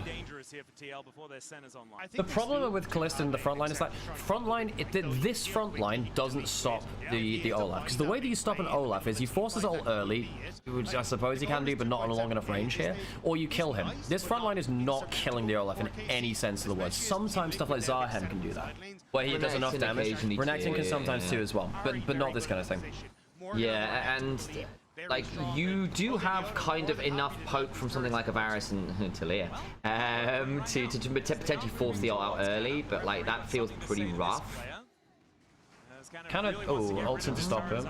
He has flash, I don't think. Oh boy, yeah, he's dead. He's dead. He's actually healing right without any spur, but yeah. Reckless swings and an undertow. Yeah, he's trading on the other side. I get a little nervous here. That last embrace is possibly not fun. Yours doing actually decent damage. Yeah, well, he's because he's already at 58 soul. He's on the 60 soul margin. Pretty dead off. There we go. There you go. Dead off. Yeah, Yon's on Good pace. Yeah. And the Muramana transformation with this is going to be really nasty, guys. Calista 0 and 3 man. On hit Varus is just I say quick on hit Varus. Auto attack Varus is just not easy to play. Callista's typically been very good at it, but dude, you compare this to first stand last year, Callista's been pedestrian. Man. At least Yike's now got Serpent's Fang. This is a pretty good Kiana 3 item spike. Voltaic plus Serpent's Fang into a lot of shields feels pretty good. Well, we saw he can one-shot Quid basically, which is good. That's a good DPS check. Well, now Quid's going for something like Lich Bane third or whatever, because he's got Aether Wars. Might be Cosmic Driver. Why do you need Rocket Belt? Just legit, why do you need Rocket Belt? Chat, guys, I need a Rage Belt emote. I really need a Rage Belt emote. Just belt detected.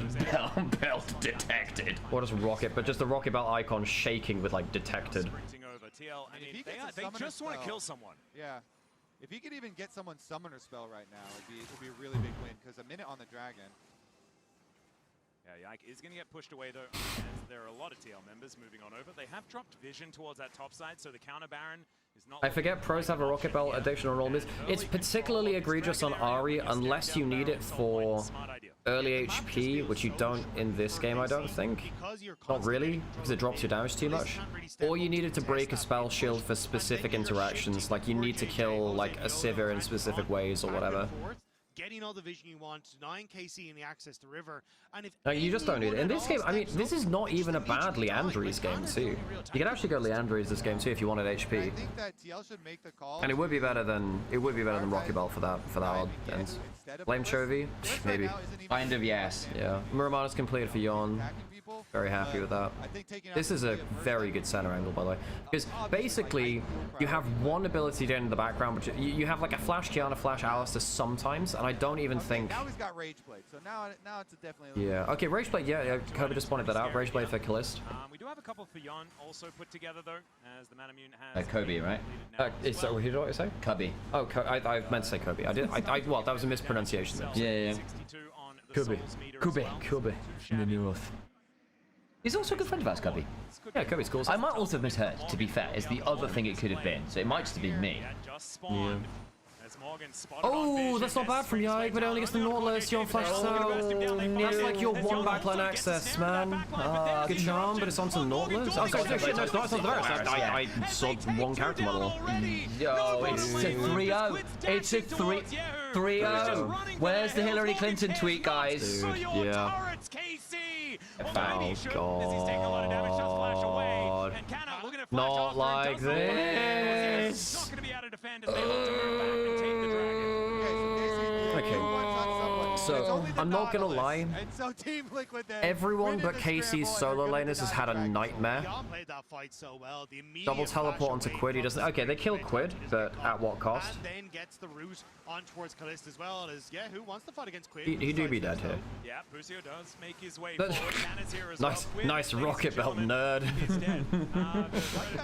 Okay, well that's like a wait, they triple TP for that? I guess they want Baron off of this. Can they revenge Baron? No? Probably not. Because they're resetting? You triple TP'd for one kill. You sure about that, guys? So KC don't get Dragon off this, so TL managed to take one away from that, I guess. Yeah, I think in terms of worst underperformers, probably Calist worst player on the team, then Yike, then Busio, then like Yehu, then Kana probably best.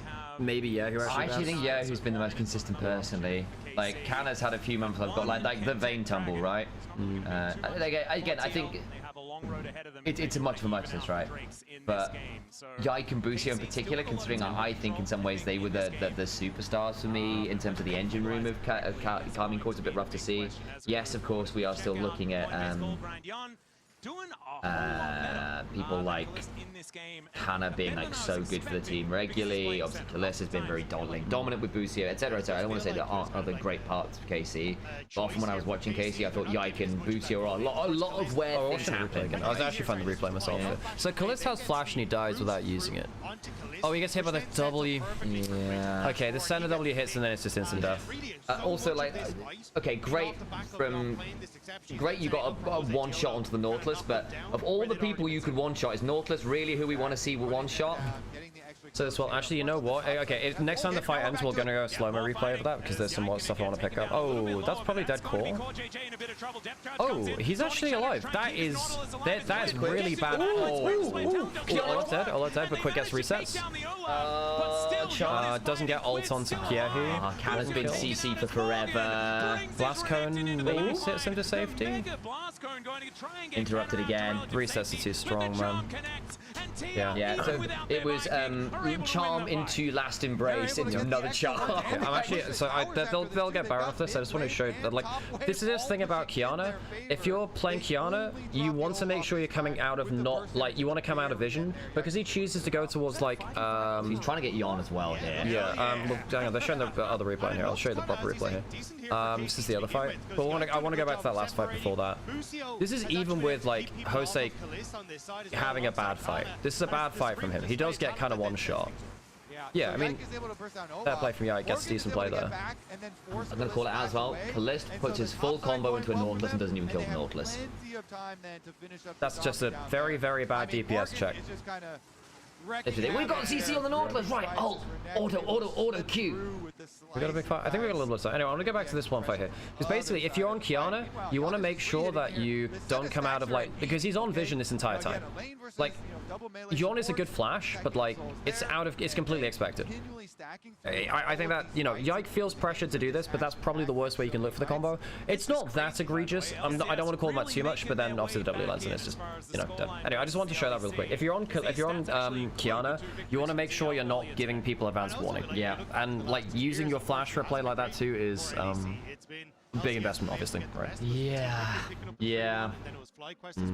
At least his flash is up slightly earlier than Yon's because you've got cooldown boots. I was thinking with the way the fights are going, the Lich Bane now, I'm kind of more happy seeing the Lich Bane build. I know obviously you were like, I'm not sure I was going to be good into things like the Siren. Well, okay, it's a good item, it's a good DPS. You know you like the Lich Bane. It's a good item on already built Lich Bane more, yeah, for sure. I still don't think the Rocket Belt would have been all that useful. With Alex, for all I enjoy rage belting them. It's not great. Yon's been able to go to Lord Dom's. Black Cleaver second is great on Senna because she stacks it super well. However, actually, unless I think, and also at this point you've got enough souls that the additional bit of crit pushes you over the crit threshold to start getting your crit turn into other stats. Also, isn't Renekton building Cleaver as well? Yes, he is. Yeah. So whatever. You've got a Cleaver on the team anyway. Yep. So. Yeah, kind of good. Not to mention so and I think because it also pushes you over the crit threshold, because basically once Senna gets enough crit from her stat from her souls, because she gets crit from souls alongside the range and the other stats, it starts converting into things like healing. So then it just means you're incredibly hard to kill, like ridiculously hard to kill, because you heal for a third of your health bar every Q. Kliss just doesn't have the damage. No, because we said it was going to be a DPS check, and he's just losing that every fight. Yeah. Yike not root the center.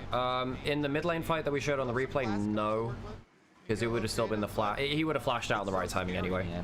So one of the kind of little mechanics with Qiyana is if you EQ, your Q comes out directly at the end of your E, so it's kind of like a way to auto hit your Q.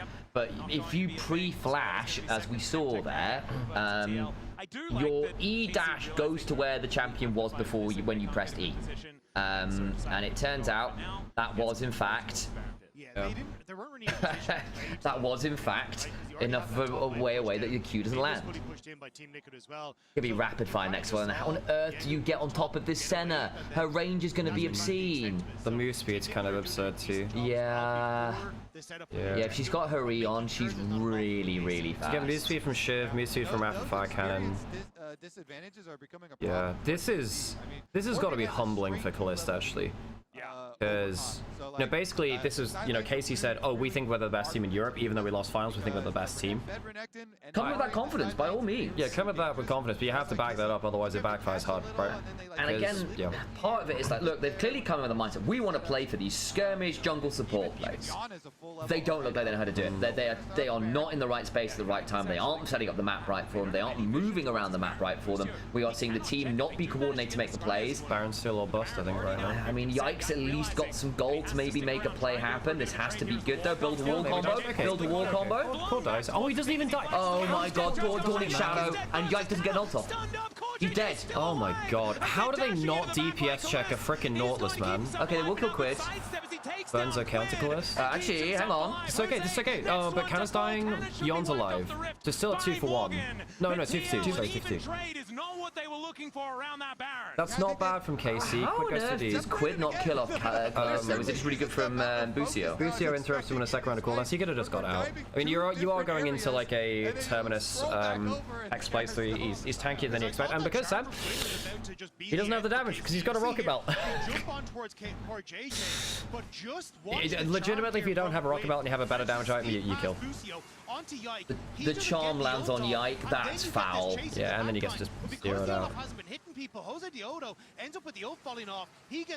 And then, yeah, Quid, I know he rocket belts into range, but realistically, rocket belt is not the damage you need for that. Also, not to put too fine upon it, it's a very good CC challenge to Jose because his ult times out because of it as well. So he just doesn't get anything on. Yeah. Or rather, his ult's fallen off, so he gets CC'd and falls down. 90 stacks on Yon. That's a hit 100. Yeah, I would be very curious what damage his Q is doing right now. And how long range it is, because he is going to be a very long range. Well, his ult like took a good last quarter of the counter's health off in that fight. Going for an even trade, going to be working out for KC. You can see the damage that was done in that last team fight. Yahoo outpacing everyone on KC, and this has kind of been the call from KC. It's get Yahoo into a side lane, try and feed him a bunch of gold. That's why he's the one member with an actual. Yeah, Yahoo's about to get death cap. Yahoo's not weak, since he can't DPS check everyone. You know, you can kill one person, not 3. The fact that Core JJ's only died once is insane. Like having Tabby Locket Protoplasm Harness has saved his life a bunch with the center. And there is another Scryer's Bloom that is going to pretty good DPS check on Baron, actually. Utilizing the map in order to get vision, as there is another anchor forward. Busio is the one that's focused, but Unbreakable Will now being on cooldown. That's a TP. Showing up. Does have the big old shield from that teleport from the top lane. Did have the big shield. So they get Alstrol for, well, not for free because they teleport in, but the Alstrol's down. I think with Alstrol down, they might just start it again. Yeah. Oh, is this going to be a little careful? He's got Yon by him. They can just two-man this. Yike can get over the wall, though. Also, no flashes on either carry from KC, nor Zonya's on either. Left. Yike? What are we doing? They do spot it. They're not in position to contest. It would just be him going in for a steal. He has. Oh, lovely Quid. Yeah. KC just dead on the map, man. I actually think Yike needed a shield. He needed the Edge of Night. Edge of Night. I don't think that's. I don't think that saves you. So unironically, because of the rocket belt, it's very hard there. No, I know, but I still think I'm not sure on Humble Grave. I think you Voltaic. I think you Voltaic Serpent's Fang, and then go Edge of Night. Oh, does Canna die for that? Dude, this is just a straight 3-0. It is. Chat, I have actually got the quote tweet ready on the Hillary Clinton, the Hillary Clinton dodge JP. I say that. It's not the ult yet. He has flash. Yeah, Foxfire as well. Try and keep B okay. Got ult in 2 seconds. You should be fine. KC, aka Killed Cleanly, are an EU team that got 3-0 by Team Liquid. I do wonder if this breaks the ego of the KC roster a bit. Does they've not gonna. Have they won a? They have at least won some games, right? They won against DCG. Yeah, they 3-0'd DCG. Yeah. Didn't win anything versus T1. Dude, that's. Yeah. Oh, you have death cap for Quid now as well. So yeah, he's one-shotting again now. You nearly hit in edge for Yon as well, so be advised. Be advised. But we are moving to some pretty dangerous gold levels. We certainly are. And Morgan now has a 3-level full lead over Kana. Yeah, I wonder if this breaks the ego of KC as a roster. I wonder if this like cracks them, because it feels like they're quite a confidence-based team, right? You know, we've seen them fall apart regionally at points. You know, versus Fnatic last year in summer. Where is Busio? Well, obviously that was with Vladdy, right? I wonder whether they change roster again. I don't know who they change, but because I don't know who do you realistically change anyway? Quid will have enough time for like one more charm maybe in his ult. Well, the thing is, the people who have actually like, it's not the imports. Yahoo and Kana have largely been okay. I mean, not game winning, not superstars, but fine. It's been Yike, Ballista, and Busio in some capacity in varying levels, depending on game, that really look poor. But again, I do wonder how much of this is just playstyle issues. Because they do not look particularly sharp playing this style at all. I don't get why they changed this. I mean, this is more this is their kind of drag, but they've done that after losing basically 6 games on the trot. Yeah, and even then, like, Or 5 games on the trot. As everyone was dying and the base is gone. Yeah. Well, the Nexus turrets are going to 112 stacks for Yon. Yikes, trying to clear the wave at least a bit. Set up to take this last one away. How depressing. Respawned, though, so maybe that is going to help them out on the defense. But And then all the towers are gone without them even to hit them. Like, real credit to TL. I think their draft's been really good. I think that, yeah. Their draft's been really good. Very clean. I think they've come in with a clear style of play. I think they're confident playing towards it. TL clearly understand how they want to play the game, and I don't think KC do. Yeah, and again, like, I really like Liquid's drafts in general. Against T1, against KC, both have looked really good, I think.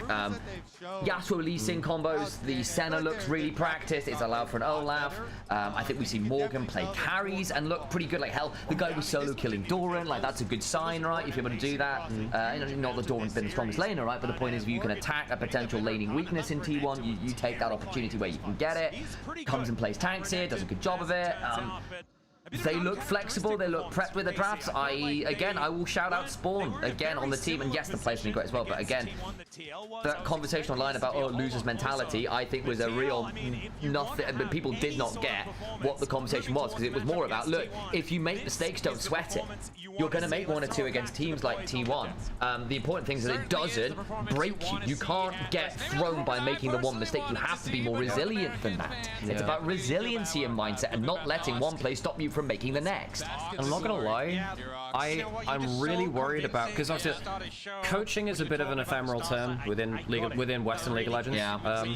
I think there are quote-unquote coaching issues for TL, for KC. I mean, we saw this last year, right? Even when they had coach before Reapered, but even with Reapered, it just feels like the combination of player and coach is not creating a consistent vision for the game. It didn't at this event. We've seen it even regionally too, where KC can get rattled when they don't fall into a comfort zone. I don't think they're a very good heads-up League of Legends team. You know, they're not a team which figures stuff out on the fly very well, which, that being said, in Western League of Legends, you don't have that many teams to do that in general. That's like G2 plus, well, it's basically just G2 right now. I can't think of many other teams. I don't think Lion are in that bracket either, really. I think they Finn, actually. He's not going to Finn. FlyQuest. I think FlyQuest were last year. Yeah. This year, obviously, with the changed roster, I'm not sure. I think they are. I just think they are much more inconsistent with it. Like, they definitely try to do it, and when it works, it works. But there's a certain amount of very young vibes-based elements with it. Let's go find some replays. Look through. What's big here?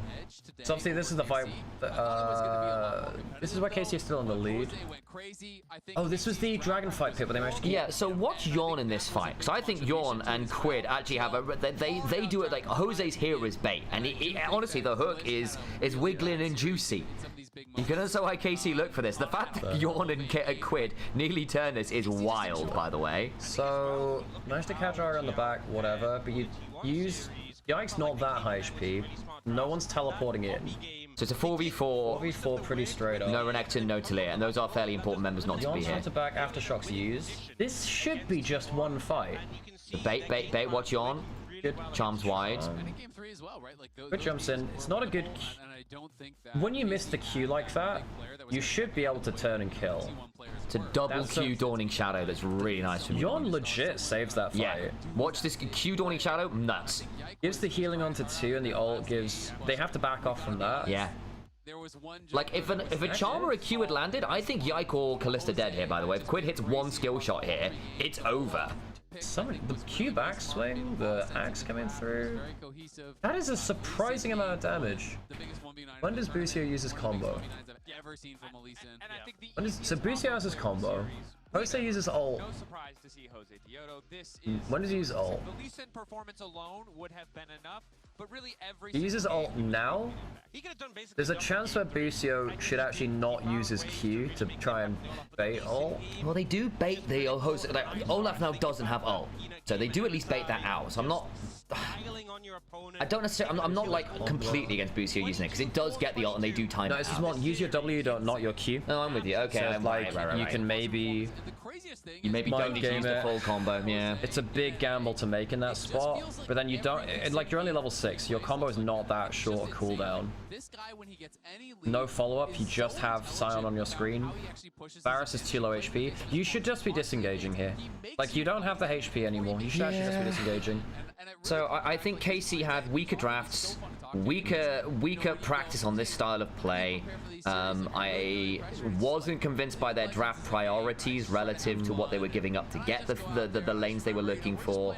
I also think that actually, you know, even if Yike had decent mid-game fights and stuff, I don't think the team looked particularly good at playing around a Kiana. That wasn't necessarily the most exciting Kiana of all time. I don't want to put it all on Yike, because again, I actually think he was one of the few people with a lead, did have some good picks. But if you are getting a Kiana, I need to see you wreck face, right? And I don't think we saw that many spectacular moments mechanically. Is Jose just dead if Yike goes in after his ult? No, because he uses his regular combo, I think. And he doesn't have Grass Blade, so he'd get auto attacked. Basically, if he goes in after he uses his ult, I think Jose just turns around and heals off. Yeah, Olaf's also just good into... Again, Kiana sucks in 1v1s versus bruises. She doesn't have the burst to kill them, and then you lose the extended fights every time. In jungle, I think Kiana's good into Olaf. In river, she's not. Yeah. If you've got Grass Blades, you can at least... you can buy time, right? Yeah. And again, like you can whittle him down. Often what you can do is like an E and then W away, so then then at that point, like he struggles to get auto attacks, and you can time out his ult pretty well. This was a great series, great performance for them today. Well, funnily enough, back in 2019, Olaf was a Kiana counter. Back then, remember Yankos's Olaf versus Faker's Kiana? Yeah, indeed, I do. Because again, one of the things is Kiana can't CC you, right? Yeah. So you can dodge him, but if you need to get past him, it's a nightmare. And of course, undertows are still a problem. And you do need grass. It's the honest answer is Kiana. Like, there are ways to outplay it. I still favor Olaf, is the honest answer. I don't think Casey had any read on the map from jungle support either. No. Like, TL was so much better across the map. Like, did I see a good proactive jungle support move from KC this game? Let's give it to you. We'll listen to that. Jose? Hey, Jason, let's go. LCS와 LEC의 자존심이 걸린 승부에서 승리한 뒤 다음 라운드에 진출하신 소감 들어보겠습니다. First off, how does it feel to I'm ready for the 3-0 tomorrow. I mean, if nothing changes, it should be, right? and make it to the next round? Feels great. I think, I don't know, I've never been in a rivalry of you in NA because I'm from Latam. So yeah, I mean, Peter Dunn just tweeted out that the amount of disrespect we're seeing in draft from Reaper towards TL is verging on unacceptable. TL are not some random amateur team. They are still LCS fans. You can't disrespect them like this. It feels nice because with 3 of them. I don't think it's disrespect. I think they're just bad drafters. NA fans are happy now. I think there's a different. I would frame it differently. I don't think they're disrespectful. I think they're bad drafters. But, well, yeah. But again, like I think there is like the. Yeah, I mean, there's some truth to that again. But I think it's a mix from being bad at it and also disrespectful. Like, again, game one, you give up Orianna and then Nocturne. On blue one is Ori, and then you give up the Nocturne combo. Like you can't give up both, surely. and also potentially get the riskier R5. Like, okay, we Vayne, sure, that's great in an arm, but what about the Nocturne side lane issues? Oh, I guess the Lee Sin was just disrespectful. But, and then this one as well. It's like, okay, we get Nautilus first picked. What is our response? This, okay, not great. And then the Olaf angle is free as hell. I mean, Jose was the better jungler today, fairly significant. The problem was, I think every player was better on the whole from Team Liquid today. And again, I was not that sold on the KC drafts. Like, there were moments where I see what they're looking for. There's nice combos, and you're like, again, it's fine if you look at a draft in isolation. I see what the draft is supposed to do, but then I look at what they've given up to do it and the order in which they've given up in order to do it, and I get really concerned. My eyebrow rose, I think for good reason. Yeah. 사실은 좀 재밌는 이야기인데 오늘 경기 전에 다 같이 그 경기를 돌려봤다고 합니다. 그때 경기를 같이 보면서 와 이때 어떻게 이겼니? Actually missed what he was just saying, but I wasn't paying that much attention to it. Sorry, I'm behind, so I think I missed it. Oh, right. So I thought they weren't speaking at the time. My bad. 굉장히 즐거웠고 you are, 작년에는 엄치 선수가 정글러로 있었는데 올해는 제가 있었기 때문에 1세트를 안 진 게 아닌가라는 생각도 들었다고 합니다. 이제 2세트 얘기를 안 해볼 수가 없는데요. Thanks for the follow, by the way, Matthias. Appreciate it. 또 이렇게 세트 패 없이 승리하게 된 주역도 있어요. Yeah, I think KC just bad at drafting rather than disrespectful. Maybe the Lee Sin. I mean, I actually agreed with letting Carrier's bar go through. They should have won through that support matchup. Jose's Lee Sin, that probably is. They didn't have good enough anti-Lee Sin tech on the table, so at that point, just, yeah. Yeah, I get that in game 1 you can make some gambits. Hey, we're gonna give the Ori up. That was in game 1. 2. That was game 1. Game 2 is the Lee Sin. I'm talking about the Ori in game 1. So I was talking about the Lee Sin. No, that's what I think was actually disrespectful. Yeah, like letting Lee Sin through against a Lee Sin player without anti-Lee Sin tech. Yeah, I mean, that's my point. Is I also think there wasn't particularly good anti-Ori Nocturne tech in game 1. So it's like, look, again, I get you can take the gambits there, but I still think that's pretty disrespectful to not just give up Ori on 1 and then give up Nocturne on second side of that as well. It's like, that feels a bit much, you know? And it's not like Yike is bad at Nocturne. Hell, when he was on G2 and they were struggling to find picks that he was good at, Nocturne was one of the few things he was good at.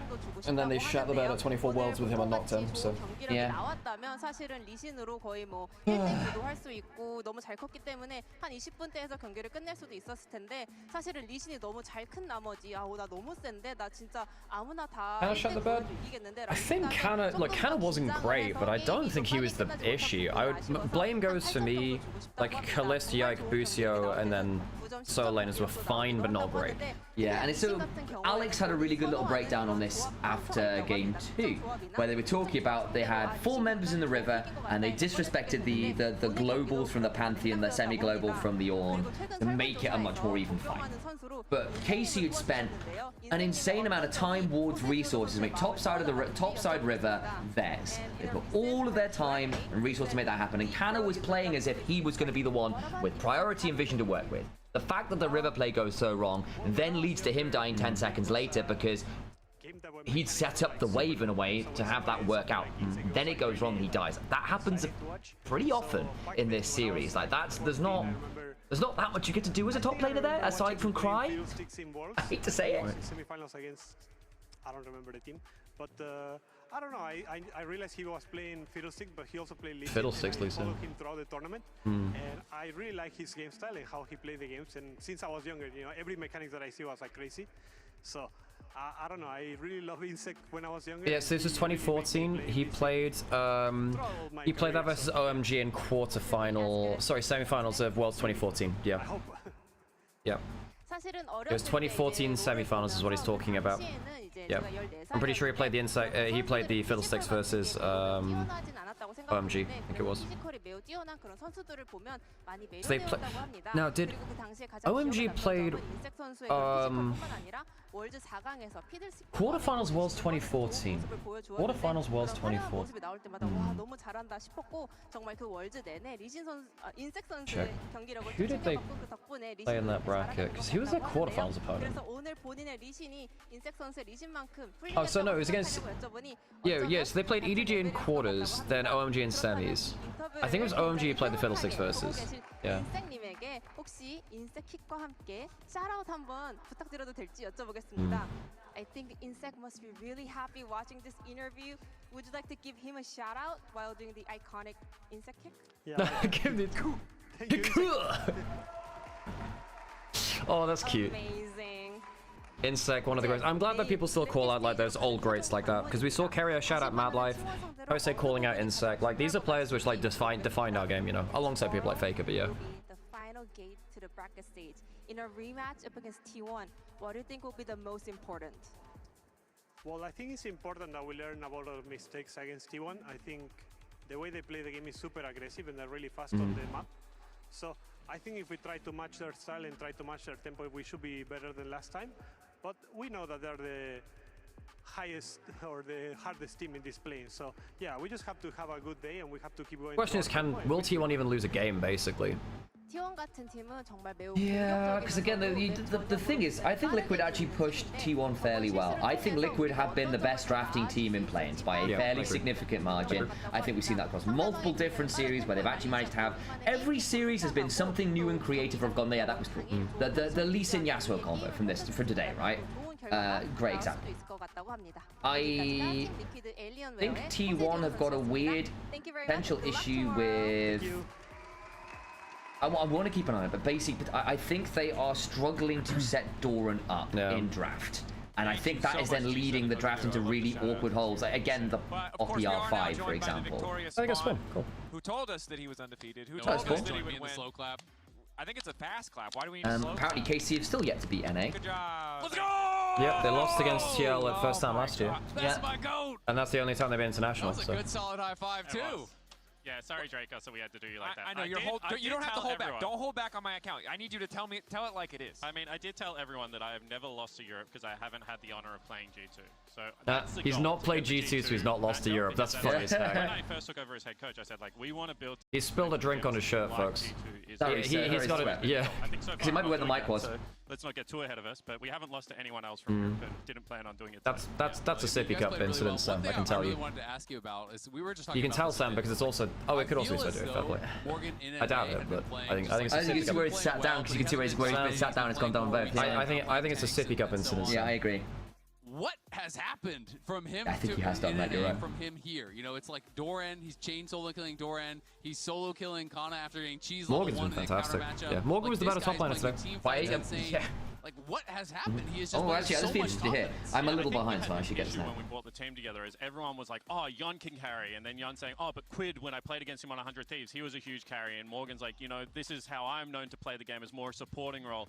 And I think that even though we were super talented, we were just doing just enough to do our job. I'm going to speed it up for you, Sam. Expecting it to come together. Hopefully it'll be like 5 seconds behind. Conversations about breaking those molds and just, if you can take over a game, just take over a game. There was even a time in Jose's Lee Sin game where Quid was like, hey, why don't you give me that kill? And Jose's like, just get on the train, buddy. Like, shut up and get on the train. Like, I've taken this one home. So that has to be everyone's mentality. Yeah. Like, if you have an Oh, opportunity... we might put it behind now. Whatever, you're just going to have to listen to it behind. Why did you go 10 seconds behind? Whatever, I'm just going to put it here. It'll be fine. I do appreciate the fact that, yes, Spawn is saying the right things, like, if you can take over a game, take over a game. I don't care what your mold is. Like, Quid's like, wait, you give me a kill. It's like, well, get on the bus. I'm the 10 kill Lee Sin, you know? There is an art to letting yourself get carried. Yeah, I mean, honest answer. Like, even if you're used to carrying, it's one of the reasons you see a lot of solo queue players who might be mechanically very gifted never get past, say, platinum or whatever, because they can't play from even. They don't know how to do the non-winning games. How do I play a 0 and 3? Like, we were so prepared for them, and I think that the reality is when you play these teams, we've watched 100 times more VODs of T1 than T1 has watched of TL. So we should be super prepared, and we should know what's happening. Yeah, that's good phrasing. Should and could. Yeah, agreed. We should have won that game, but we let it slip. And then game 3, we could have won that game. So to not convert either of them, it just really felt like we let ourselves down, and we're super hungry because of it. So I know you're not the on-stage drafting coach now, but talk to me a bit about drafting, because I feel like everyone I've talked to They've got a lot of different options, which I think is really exciting. Team Liquid have got a lot to play with. A lot of the different looks. You know, I remember we had talked at one point in NA, and you had talked about how, you know, we just need to get us a 50-50 draft because we have good players, and like then we're expected to win from there. Yep. You're bringing out Yasuo mid, Yasuo top. You're bringing out Olaf in situations where we haven't seen it from you before. You're bringing out the mages bot. You guys feel like you've unlocked a new level of flexibility. So kind of talk to me about what's going on there. Yeah, 100%. You know, credit to Spooks. When I brought him on this year, I thought that drafting is one of his strengths, and then his job is to really prepare our drafts and what we want to do. That's a fun split. And like, here's what we're going to do. That's one coach's job. And then basically you look at the other side and you go, okay, I know what they're going to do. Here's what they're going to do in response. How are we feeling about that? They have a pick in mind for that coming into the draft. So I think it's working really well at this tournament. I think that Spooks and Hatham are going above and beyond in their preparation. And I think that this is something that the flexibility and, you know, I got flamed for it a little bit, but that enjoyment of the game, it's like, no, if it's a time to play Yasuo, we should not be like, oh, no one else plays Yasuo. It's like, no, just pick the Yasuo. Hell yes. We've played it. Hell yes. This is something that we want to be known for, and there's a couple more picks coming, so hopefully we get to show them off. Oh, a couple more picks. Nice. Yeah. I want to see if they pick like some like Trendamir mid or something, you know. I'm curious for you. You've already. I like Swarm. He's very good communicates with the broadcast for his coaching style. I've interviewed him once or twice, and he is very articulate, and he does a really good job of. One of the things I like about Swarm is particularly with people like Corp, who he's got as his captain. He's very good at saying. Here is like every player has to take responsibility for the things that they are doing again, what they're expected to do around team fights, around vision setup, around that kind of stuff. And so getting people to basically say, that's mine, this is what I need to do for this team in this space, and setting them up to basically know that's what they're doing, but also to actually just stand up and actually not pass the buck is important. So things like, actually, if it's a Yasuo game, it's a Yasuo game. Hey, thanks, Jim. I appreciate it. You know, in that case, we'll be playing that top because we can't get it mid. Okay, well then, Morgan, let's get ready for the Yasuo, mate, you know? NA is better than Europe. And it's better than Europe. Now we have to prove that we can go with the big boys as well. The thing that I admire so much about G2 is they have taken that next step. That when they play against the #1 and #2 seeds from LCK and LPL, that you think that they. I think the way that most people view it is that G2 aren't Europe. Europe is Europe and G2 is separate. A lot of people view it that way now, really. And there's some truth to it. I think the problem has been that over how many years now has it been G2? Restore that pride. That's all the players are trying to do. That's all what the coaches are trying to do. We want people to think that we are the Speaking to my heart. Restoring pride. Sorry, I didn't mean to No, I'm really interested in hearing what you're saying. Yeah. G2 in there is a little bit of copium, but that's kind of the thing that I want, for my entirety of my region too. I don't want to be the one team region, but glad to have the one team that's at least G2 at PSG, yeah, PSG had that for APAC as well for a long time. And then CFO was that. CFO Clean feed, just took a bit of a dip there. I'll go over to the... keeps getting banned against Team Liquid. Oh, they get The kids are freak on Lucid. It's a great statement. The kids are freak what? Oh yeah, the kids are freak on Lucid, yeah. Oh my goodness. His Lee Sin is actually next level, and he has such an aura of confidence. His Lee Sin is insane. Like every single fight, he's like, I'm going to do this, and I'm going to do this in The fact that he can say that, actually, here's what I'm going to do on Lee Sin, and everyone's cool, right? Aligns with it and makes the game so easy. And I think one of the things And that's what you needed in that game too. That's what the game needed. He forces the fights, right? He does not wait for them to come to him. I am really glad to see that basically saying actually all the time. very different players are able to go, yeah, no, this is my game, and everyone's like, cool, we're on. Is really key, right? Because again, one of the issues that say Tarzan team runs into in the LPL, right, is that if Tarzan isn't the person who is saying, we're doing this, there aren't other people who can step up and drive the bus sometimes, and you do need someone to just say, like, to be able to like take it and go, yeah, this one's mine, everyone else get in. Every player, I feel like, gets to pro with that thing, and sometimes they lose it. So, Quid on Rise, Jose on Lee Sin, like Yun on Varus, I think is one of those picks when Varus is in the middle. So I think that, Core on Rakan, can't leave that one out. He won a World's Championship with it. But there's these championship, players that have these champions that if they are open, you just listen to them and they can win you the game. Yeah. I feel like that's a big thing with. Yeah, that's something about because basically if someone's a specialist, you speak, you let them be a specialist and you follow their lead. Because I think that's a really good coaching philosophy as well. You are dealing with a lot of very very specialist experts. Allow them to be the knowledge which you don't inherently have. Heyo, Flap, you missed KC. Getting absolutely shit-stopped. It was Hillary Clinton all over again, mate. It was a 3.0.jpg. Yeah, as in the tweet. Yeah. To clarify, it was Hillary Clinton. Not sure. The tweet, let me clarify. It's something you have to take into account a lot. The esports tweet. I think KC might have an ego death over this. That was honestly, that's not just disappointing. That's like almost unacceptable for a team coming from Europe, Yeah, and look, we had issues with the draft. But again, draft only goes so far because what I saw in terms of the play was disappointing on top of that. Kalista and Busio never turned up really. Yike felt a little bit lost on the map, bereft of support. The playstyle choices were not what we expected to see from KC, and then having changed playstyle to play more around those skirmishes and draft for those skirmishes, the fact that didn't work out is very poor as well. Yeah, Spluggles, I do actually think we might see changes now. Thanks for the follow earlier. Appreciate the channel. But yeah, I think KC, they didn't believe in each other in this series. I know that's very vague. I don't think they were on the same page. I don't think they wanted to play the same style of League of Legends. I don't think they understood how to play the same kind of League of Legends. I don't think they were playing how they were playing regionally. That is always a red flag for me when a team plays different internationally than regionally. Thank you very much. Oh, thank you so much for the sub. You're very kind. Thank you. Do you reckon TL has a chance against T1? I don't think... well, so funnily enough, Faker was getting solo killed by like both Yahoo. Well, he was getting solo killed by Yahoo, so Faker's not the problem on T1 right now. The problem is Pays and Carrier. T1's drafts aren't great right now. They're winning through a lot of late game team fight clutch. They're not actually that great at early game and drafting. But you do need to not flip early game. Well, you need to have better ability to shut them out early game and then actually close that game to team fights. Because T1 will challenge you on everything. Yeah. The thing is that and the moment they have one of those things go right, they are very good at taking that small win and snowballing it out of nowhere. It is the reason you have those memes like T1 are 14k down, their next exposed, T1 have won the game. They are very, very good at that. Yeah, Flab, I agree. Just kill T1 now, or they're gonna make a deep run. I mean, basically, I think that HLBL DLG will still beat them. But, I think that there is a critical laning weakness from Doran at the minute, and I think in draft as well. If Doran finds his form, that's great news, but I do worry for that setup there being problematic. If you go 0-5 versus like Bin's S, you just lose. You lose entire series. Yeah, and what do you do to change KC? I've no fucking clue. Kalista played really badly this tournament. I think Yike played really badly this tournament. I don't think Bucio was great either.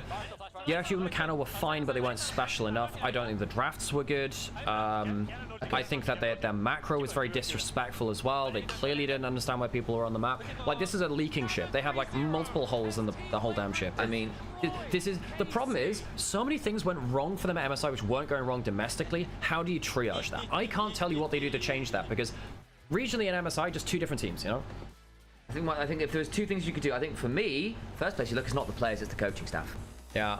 Because that for me screamed of a coaching diff, bluntly. And that's problematic. Whether that's Zeph or whether that's Reaper, I don't know. That could be a call if you wanted to make a change. I think the other place, I think it'd be risky to switch bot lane at this point. Yike is a call. Yike's been really key to them, but if you need someone who's going to be a leader, you could look there.